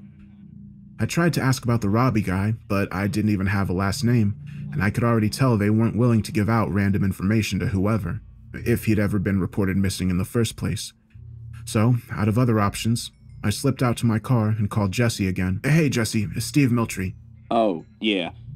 Hey, Steve. You got a minute to talk? His voice sounded slightly wary when he answered. Yeah, sure. What's up? Did that Robbie guy ever show up again? I'd just like to talk to him if he did. No, he never did. In fact, the old man went yesterday and swore out a warrant for him taking the truck.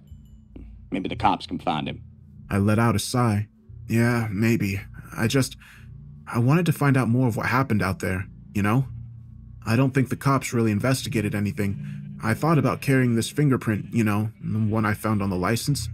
I thought about giving it to the cops so they could see if it was my wife's or if someone else was out there too. But now I don't know. There was a moment of quiet on the line, and then Jesse finally spoke. Maybe can get someone to check that out for you at least. Uh-huh.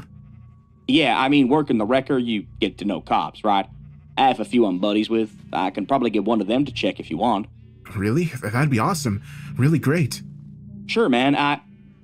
Let me ask around, and I'll let you know what they tell me. I really appreciate this. Just text me when you find out, and I'll call you back as soon as I can. I noticed he didn't question why, but I tried to let it go as I hung up and snuck back into the house. An hour later, he texted, and when I called back, he told me that the woman he was giving it to needed the license and ideally a sample print from Cody. His voice sounded tense at this last. If you can't do that, it's cool. She said she can look up her prints from the driver's license database. Just a clean, confirmed sample on a glass or something is better to double-check everything. But only if you think you're comfortable with that. Yeah, I can try. I'll bring you the stuff tomorrow. It wasn't as hard as I thought. I made a point of clearing away dishes that night, having watched Cody handle her drink glass for over a half an hour, quietly sticking it in a plastic bag and setting it up on a high shelf. I snuck it out the next day on a trip to run errands, the main errand, of course, being dropping off the glass and the license to Jesse. When I got back to the house, I noticed my parents' car was gone. Going inside, I found Cody and Evan sitting together, working on a jigsaw puzzle at the kitchen table. He didn't even look up as I entered, but she gave me a smile. Did you get your stuff done? I blinked. Yeah, mostly. She frowned slightly. What were you out doing again? Turning away from her gaze, I pretended I needed to wash my hand in the sink. Just dropped off some checks in the mail and go out to the office to pick up some stuff. Nothing too big. I tried to keep my voice even. So, where are Mom and Dad? She let out a soft chuckle behind me. Oh, they went home. I told them I was ready for it to be just the three of us again, and they agreed. It was so sweet of them to come and stay like they did. I told them that, too.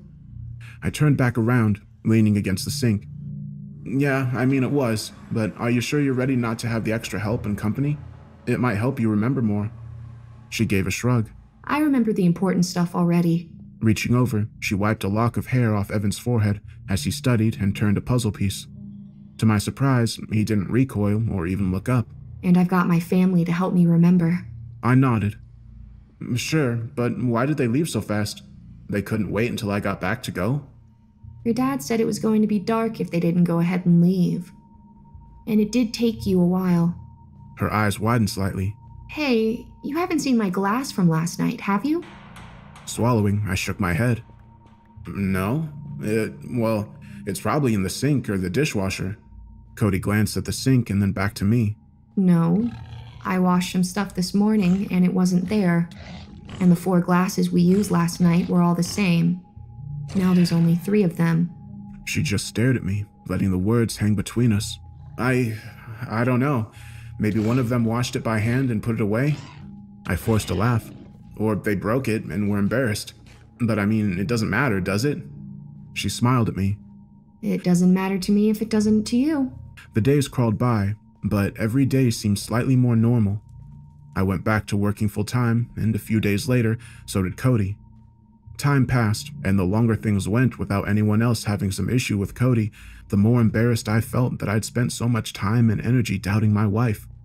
Even Evan, who had seemed so skittish around her at first, had swiftly shifted to clinging to her most of the time. He'd always been his mother's baby in a lot of ways, but it was even more obvious now. He would talk to me and play with me some if I made him, but for the most part, he just wanted to be closer to her. And it was rare that he was ever out of Cody's sight. Still, I wrote it off as them bonding after time apart and trauma.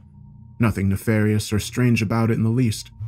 When my phone rang one morning, I felt my stomach twist as I recognized the number.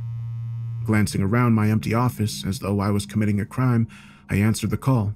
Hey, Jesse. Hey. Well, I got some information for you. Some stuff you'll want to hear. I felt my palm sweating against the back of my phone. Okay, go ahead. Well, I need the detective that checked those prints to explain it. Can you meet us for lunch today? The air seemed thin in my lungs. I've got a lot going on today. Can't you just tell me?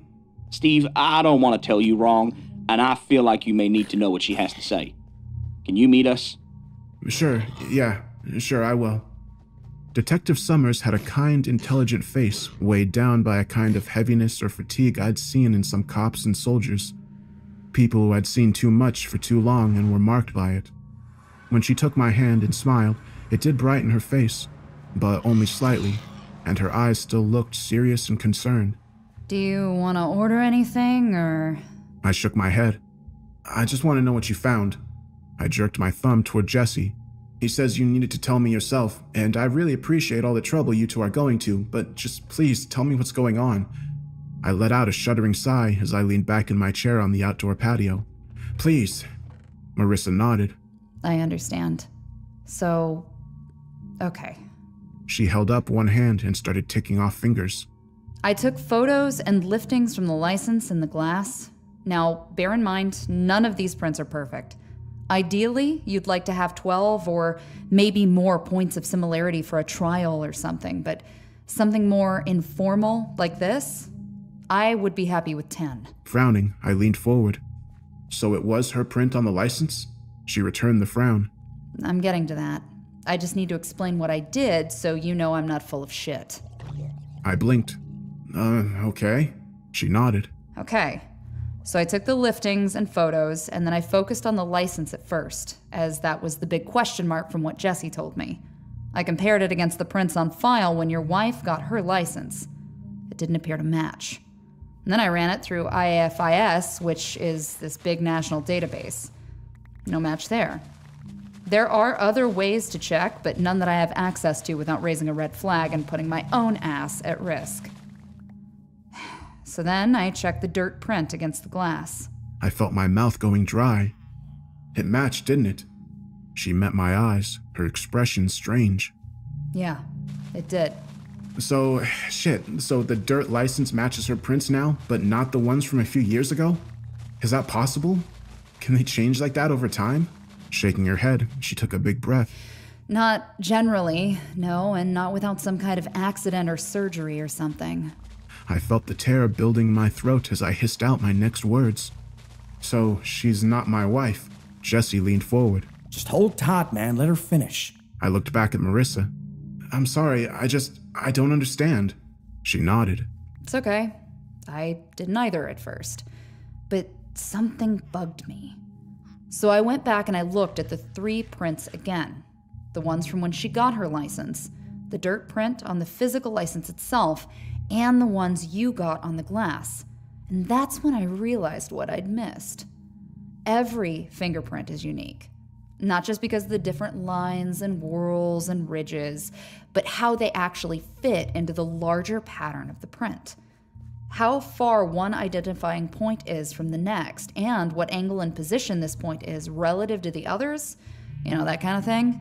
That's why I didn't notice it at first. The print from the DMV and those from the dirt print and the glass are all identical. It's just the dirt print and the glass prints are reversed. I shifted my gaze between her and Jesse. What does that mean? Like, are they just upside down or something? Like maybe she was just holding the license or glass weird? Marissa shook her head. No, it doesn't work like that. She grabbed a drink napkin as she pulled out a pen.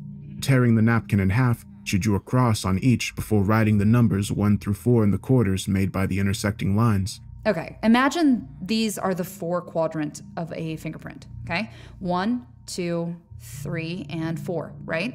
And 1 has some unique points. So does 2, so does 3, and so does 4. This is like the record of your wife's prints from the DMV. This is our baseline, okay? I nodded. Yeah, okay. She moved over to the other half of the napkin and redrew the numbers, swapping 1 and 2 on the top and 3 and 4 on the bottom quarters of the cross. Okay. This is what I saw on the dirt print in the glass. The opposite of the first one. She rotated it upside down and slid it next to the first. Flipping it upside down doesn't make it match, because it's not an inversion of the old print. My hand drifted to my mouth as I stared at the napkin. She was right. One said 1, 2, 3, 4, left to right and top to bottom. Inverted, the other said 3, 4, 1, 2, read the same way. I looked back up at the woman. What is it then? It's a reflection. My mind raced as I made my way home. Jesse and Marissa hadn't wanted me to leave until I calmed down, but I couldn't wait.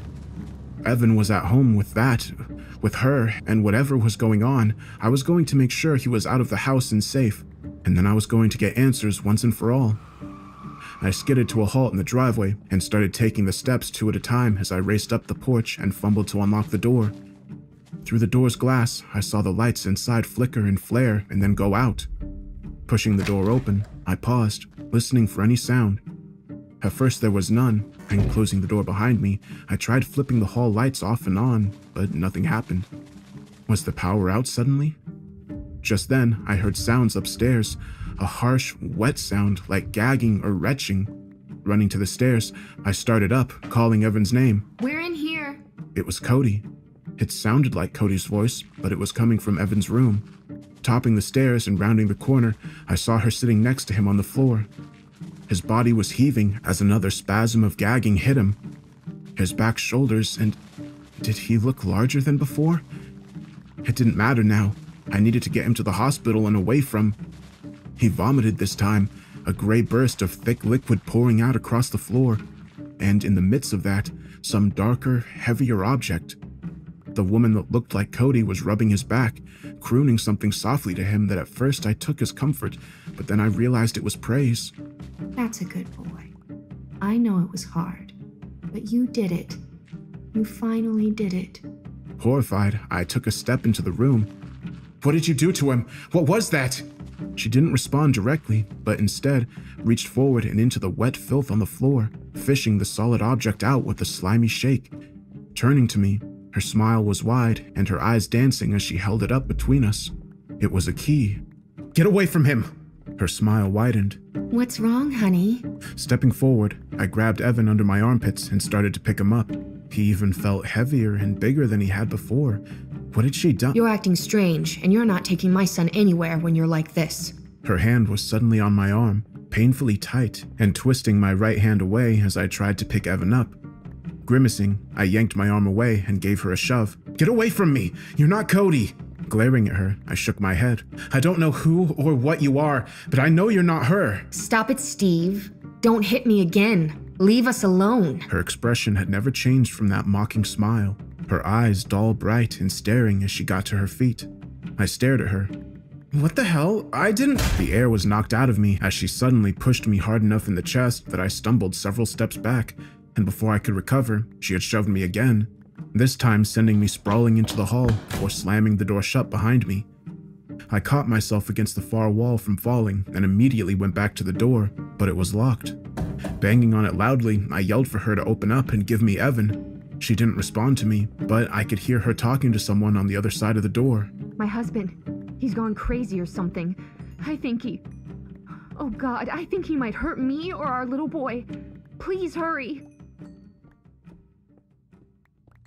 Partial transcript of Miltry v. Miltry hearing on issues of temporary custody, temporary protective order, and modification of the family safety plan. Mr. Miltry, why do you think you should be allowed back in the home with my client and Evan? Because they're my family and I love them. We should be together. No one is doubting that you love them, but I think we're all concerned about what might happen if you're back home before it's safe, before you're safe to be around. But I heard her. I heard Cody say that she wanted me back home so long as I promised to keep taking the meds I've been prescribed and going to my court-ordered counseling. She said that this morning. She did, because she loves you too. but we also heard her recording when you attacked her. And the judge there has to look at everything, not just what she wants or what you want, but what's best for both you and for your little boy. I know that, but what's best for my boy is for me to be there for him. Let's talk about some of that. Your attorney kind of glossed over the details, but let's delve a little bit deeper into why we're here. Because let's remember, 2 weeks ago when 911 was called, you thought you were being there for Edward then, didn't you? His name is Evan. Oh, sorry. Lots of clients. I misspoke. But you thought you were being there for him, didn't you, when you attacked your wife? I didn't... Look, I don't consider what I did an attack. I was just trying to leave the room with Evan because I was worried about what was going on. You were worried that your wife was some kind of imposter, right? Or maybe even some kind of clone or monster? I've talked to the doctors about it, and I understand that I had what they're calling a psychotic break. It made me confused and paranoid and scared. So yes, I had weird thoughts and worries about her at the time, but I'm better now. Well, and we all hope you are better, but this wasn't something that just popped up that day, was it? No, the doctors said that, and in fact... Objection, Your Honor. If my client might be allowed to finish his response? He was finished with his response and was about to launch into inadmissible hearsay regarding what the doctors told him. Overruled. But do let him explain his response if he can do so from his personal knowledge. Do you need to explain yourself further, Mr. Moultrie? No, I don't guess so. I don't know. Well, let me see if I can help you out. Isn't it true that for several weeks you've harbored delusions that your wife wasn't really the same person anymore? That she'd been replaced during this car accident back in September? You have to understand, we've had a lot going on. It's been stressful, and a lot of this has been taken out of context and blown out of proportion. So, your own mother testified this morning that you told her about your concerns, that you'd actually asked her if my client seemed like the same person. That wasn't because you had these delusions? No, it was, but I'd been talking to Jesse, and he was telling me all this stuff, and I could tell that he was concerned too, and— I'm sorry, but which Jesse are you referring to? The guy from the wrecking service, right wrecking service? Oh, yes. I think you initially told the police and the evaluating doctor that this Jesse, this random guy who befriended you after towing your wife's car, had told you some ghost story about his own family, right? I mean, not exactly, but yeah. And he got the detective to check the fingerprints too. But listen, none of that matters now. Okay. What about your bizarre claims? That your child was growing abnormally large? That he had vomited up some strange key? Do they matter? I understand that I was going through a hard time and got confused. I know they checked Evan and he seemed normal and healthy. That it was all in my head, for whatever reason. And I'm very sorry to my wife and family for all I've put them through. I just want to be with them again. So, you've put all this nonsense behind you? Yes, sir, I have. And the woman at this table, who is she? She's the mother of my child and my wife, and I love her very much. The next day, I was allowed to move back home. I'd talked to my parents the night before, and while they were apologetic for testifying for Cody, they explained that they were doing it for all of our sakes, that everyone was there for me and would help me get through whatever problems I had. I told them the same stuff I'd said in court, that I knew I was messed up and that none of my fears were true. For his part, Jesse had offered to come testify at the hearing if it would help, but I didn't see how it would. If I kept calling her a monster or an imposter, they'd never let me near Evan again, and I might wind up getting sent back to the hospital where I'd spent several days already. So I told them what they wanted to hear, and it worked. Cody was pleasant enough when I got home, normal acting, even though she was a bit standoffish and I was sleeping in the guest bedroom. Evan, while still more quiet and solitary than he'd been before Cody's accident, didn't seem abnormal or overly strange. By the end of the week, surrounded by relative normalcy, I started to doubt myself. What if the things I was just paying lip service to were actually true? I thought what I'd seen and heard was the truth, but wouldn't I think that if I was crazy? And even if it was just a temporary episode, wouldn't I still have memories of what I'd believed and why? How could I be sure that I really hadn't gone through some kind of breakdown? That self-doubt eroded my sense of purpose.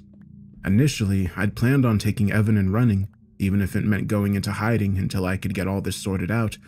But every day I'd find excuses to wait, to give it more time, to make sure before I did something I couldn't take back. Evan did seem okay, and I saw no signs of her being cruel to him or me, did I? So maybe I was wrong. Then on my 5th day back, I heard Evan singing a nursery rhyme. He was alone in his room.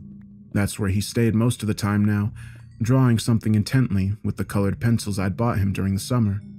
When I walked up to his door, he didn't seem to notice, never pausing in his drawing as he softly repeated the same verses under his breath. Come to me, come to me.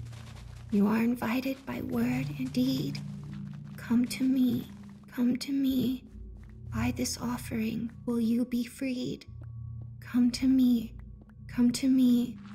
Words are mist and chains are rust, for there is only one of us.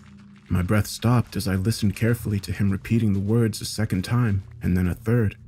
The droning cadence never changed, and I realized it was less a song or a rhyme than it was a chant. Chest tightening, I crept further into the room and looked over his shoulder at what he was making. Taking it in, my confused astonishment began to curdle into horror. The drawing was impossibly detailed, far beyond what he or any other small child should have been able to draw. An open door, and on the other side, a black house surrounded by an endless field of sunflowers. Tongue thick in my mouth, I forced myself to speak. "Evan, buddy, what are you drawing here?" When he looked up at me, his hand never stopped filling in the shadows on the porch of that dark house. Giving me a laugh, he shrugged. It's me, Daddy. He wiped at his nose with his free hand. I'm drawing the real me. How? I don't understand, son. How is that you? Evan wiped at his nose again, and as I watched, a small red beetle pushed its way out of his nostril. I let out a terrified scream and reached to brush it away, but it fell and scuttled off before I could catch it. Grabbing the boy's head, I turned it this way and that, looking up his nose and into his ears. "Evan, what was that? Do you feel anything else in you, sweetie?" He just stared at me, smiling, his hand still absently but accurately drawing until I pushed the paper away. This turned his smile into a mild frown, but he said nothing at first. I held him, crying softly for a moment, trying to decide what to do. It was then that he pulled me closer and whispered in my ear. I feel it coming back again. Suddenly, the lights went out, plunging the house into darkness. In my arms, I felt as though Evan's body changed, growing heavier and larger than just a second before. His skin felt cold now, and even though it was impossible, I thought I could feel it stretching tighter under my hand. What the hell? From the direction of the doorway, I heard Cody's voice from across the dark. I think it's time. Evan continued to grow in my arms. My urge to hold on to him, to protect him, struggled against my growing fear and revulsion as I felt his body shift and expand, growing large and heavy enough to slide out of my grasp and thump softly on the floor. I started to reach out to him again, but something in me recoiled at the idea of touching him. With everything going on, could I even be sure this was my son anymore? So instead, I took a step back as a hissing orange glow blossomed out into the hallway. It was the thing that looked like Cody carrying a lit gas lantern into the room. The light cast shifting shadows as the lantern shifted and swayed with her steps, making the room and the woman look vaguely sinister in the ever-dancing dark. Meeting her eyes, I saw her smiling at me. It's hard, isn't it? You may think I don't understand, but I do. You're confused and afraid, and a part of you wants to just run away, be safe. Another part feels guilty, though, because wouldn't you be abandoning your family? I wanted to deny what she was saying, but how could I? I glanced down at Evan, at what should have been Evan. The thing on the floor was naked and the size of a man, curled up in a kneeling, rocking ball. Bending down to try to see the thing's face, I sucked in a breath. It was all run together. The arms and legs weren't just folded up tight, they were flowing together like some kind of melted clay. I couldn't make out a face, but how could this be human, let alone a little boy? Heart hammering, I took another step back and turned to glare at the creature that looked like Cody. "What did you do to my son?" Coming within a few feet, she sat the lantern down on the floor and gave me a smirk. That's your son there. I shook my head. That's a lie. That's a monster. You're both monsters. She shrugged. That's very subjective, you know. But your son is very special. Chosen, if you will. Chosen for what? She frowned slightly. Again, the answer to that will vary depending on who is asked.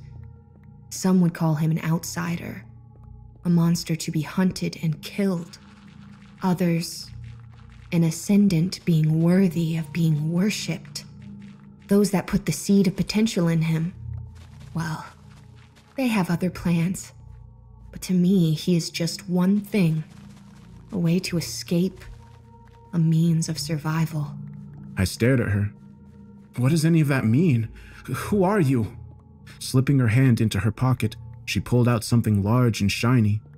It took me a moment in the flickering light to recognize it, the key that Evan had thrown up before. It's easier to show you, I think. The time has come. Bending down swiftly, she drove the key into his neck. I started forward with a yell, but it was too late.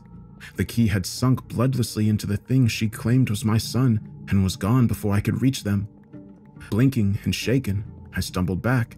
What is this? This can't be real.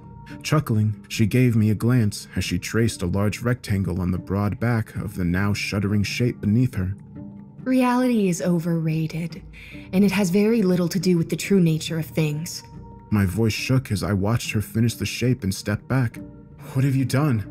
Her eyes found mine. Found a door to my prison and turned the key. New light flared to life, a thin but growing line of sickly green light that oozed from the line she'd drawn in the thing, in Evan's back. I felt my mind give a dangerous shudder as I took a step forward, attracted and repulsed by the impossibility before me. I was no longer looking at that strange, broad back, or even abstracted lines of green, cancerous light. Now, I was looking out onto a field of dying sunflowers lit by an orange and emerald sky. In the distance, I saw the dark, hulking shape of a house, fingers of smoke trailing off as though it had been through a fire. Its skin the dark gray and black of ash. I was so transfixed by that terrible place that it took me a moment before I registered the movement closer by. The swift nodding and crumbling of the sunflower heads as something crawled towards the open gateway. Letting out a startled cry, I stumbled back as a long-fingered, pale hand pushed out of the opening and grasped the thing on the floor's back. This was followed by a second hand, and then a cold but beautiful grime-colored face. Not that of a woman, but something both less and more. There was a delicate precision and perfection to her features that was accentuated by the dirt and soot covering the naked form pulling itself out onto the floor of the room. Though I realized as I took it all in that some of the marks weren't dirt, but spiderwebs of cracks at some of the joints as well. The thing's lips and eyes. Those terrible eyes found me for a moment and then swung away to where Cody, the thing that looked like Cody, was kneeling down and extending her own hand as she spoke to me. It may be hard for you to understand, but is the... Two fingers reached for the other like twin sides of a reflection, intertwining their fingers. The speaking Cody thing gave a spasm and shudder, and then she was gone. A softer, deeper, feminine voice finishing the thought. Real me. She met my eyes as she finished pulling herself through the portal, and as she cleared it, the thing that once looked like my son gave a gasping shudder from somewhere inside that running flesh as the doorway closed and the back became a back once more. I glanced towards her, my body tensing to run, when I saw her shake her head slightly. No, not yet. I can't let you leave until this is finished. And I think you know I can stop you. I trembled. I just want to go. Please let me leave. A smile played at the corner of her lips, now free of cracks and blemishes. And abandon your child? Or have you decided this isn't your son anymore? That is more convenient, isn't it? Glaring at her, I shook my head and pointed at the shivering shape on the floor. That thing can't be Evan. She gave a small shrug. As you like. Whatever you call him, he's exceedingly rare. Even among those that have a seed, most never awaken to it. And to find one that can create a doorway usually happens once in a generation. And the last one died just last year. She was an exceptionally talented little girl, but I couldn't find her in time. Escape for me only truly became an option more recently. Swallowing, I tried to weigh my options. I could try to run or fight her, but I didn't doubt her ability to stop me. I could try talking to her, either to convince her to let me go or turn Evan back or something. But what could I say to this monster that I didn't even understand? Lowering my eyes, I stepped back to the wall and slid down to the floor. All my bones felt too heavy now, and my mind felt fragile, brittle somehow. I should have just stayed quiet, but instead I heard myself asking something. "What are you?" There was a small sigh, and then... There's no real word for what I am or even what I was. I saw her rest her hand on the thing's back out of the corner of my eye. But there are a few minutes still before he can be of use again. So I don't mind telling you a small story. Perhaps it will help you understand. When I said nothing, she began. Once there was a thing that looked like a man. He wasn't a man, and he hadn't always looked like one. But when I first saw him, he looked like an older gentleman named Richard Murphy. And I saw him for the first time the moment I was born. He had fashioned me from a medical learning dummy, a mannequin, and brought me to life with a portion of the raw magic that he used and was. I think I began as a tool, an experiment, but over time I became a companion and a servant. I loved him once, before I knew him well. As I learned and grew, I became more real. I had my own ideas and drives and a hunger for more than I knew. For a time, I had a family. The man's granddaughter and her father became my responsibility, and in my way, I loved them, even as I kept them in a prison of Richard's making. I was their guard, but I was also a prisoner myself, and I fulfilled both roles very well. But the thing that made me has many enemies, and some of those enemies, too weak to destroy him, sought to trap him instead, even though he had taken the form of another, younger man. They found him and burned the house with us all inside. I tried to get them out, but something kept us bound to that place no matter how hard I tried to escape. I watched the girl I'd come to think of as my own cooked to death in front of me. Seeing that, I wanted to die too, but no. My maker is too clever. He could not pull us out, so he pulled everything, including the house, somewhere outside the world, dreamed us a small dream filled with sky and earth and sunflowers, while he made plans to be free again. He is terribly smart and patient, and in time he got exactly what he wanted. A beautiful lark that gave him the power to escape that place once and for all. Despite the strangeness of my nature, I am in many ways my father's daughter. I've known for some time that he would abandon me in a moment if it suited his needs. And so I've worked to find a way to free myself from not only that place, but from him and the leash that held me for as long as I'd been alive. When he would send me out into the world, I would learn what I could, touch what I could, gather those scraps of knowledge and power that he cast away, because his own reservoirs of both were so great that it went unnoticed. I tried various forms of suffering and sacrifice to gather enough magic to survive when I was left on my own. Mirrors and midnight rituals, doppelgangers infiltrating 100 lives and sowing seeds of terror and pain and death. I've never had the same thirst for such things as my maker, but I appreciate their power and utility, and I will use them, as I must, to survive. She patted the things back. I think it's ready. Using a delicate finger, she began to trace the border of the door across its flesh again. This will end it, I think.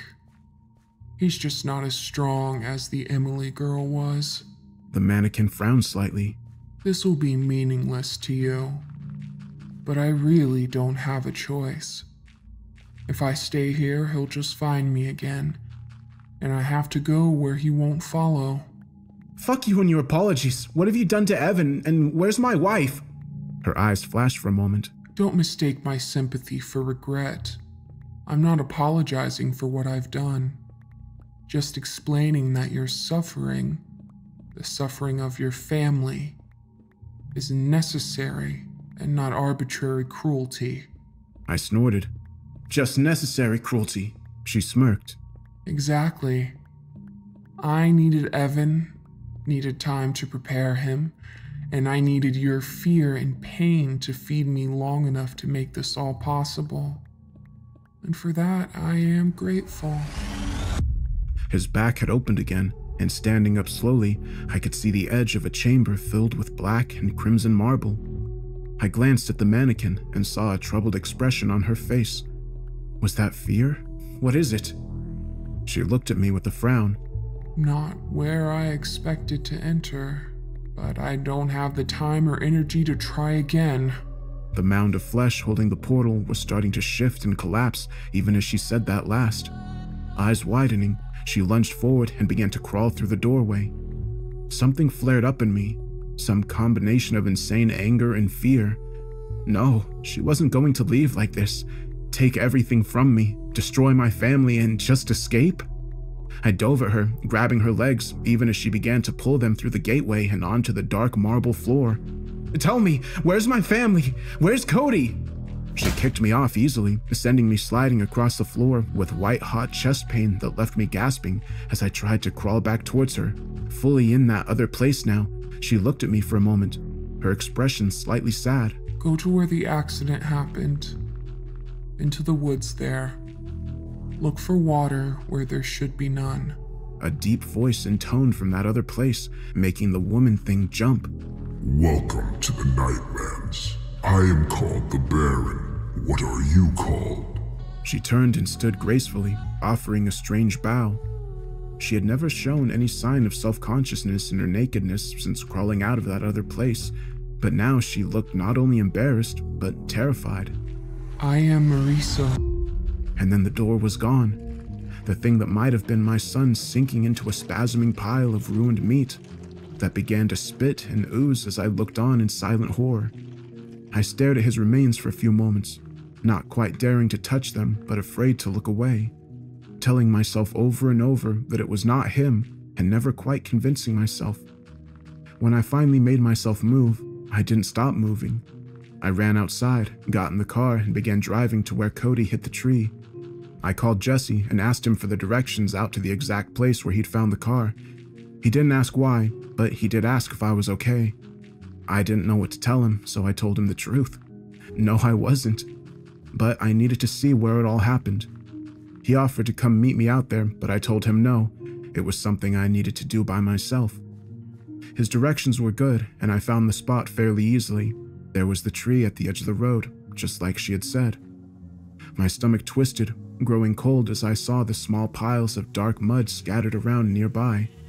They stood out in sharp relief from the normal dirt in the area, and as I looked around for more, I saw a faint but perceptible trail of the strange filth leading back into the woods.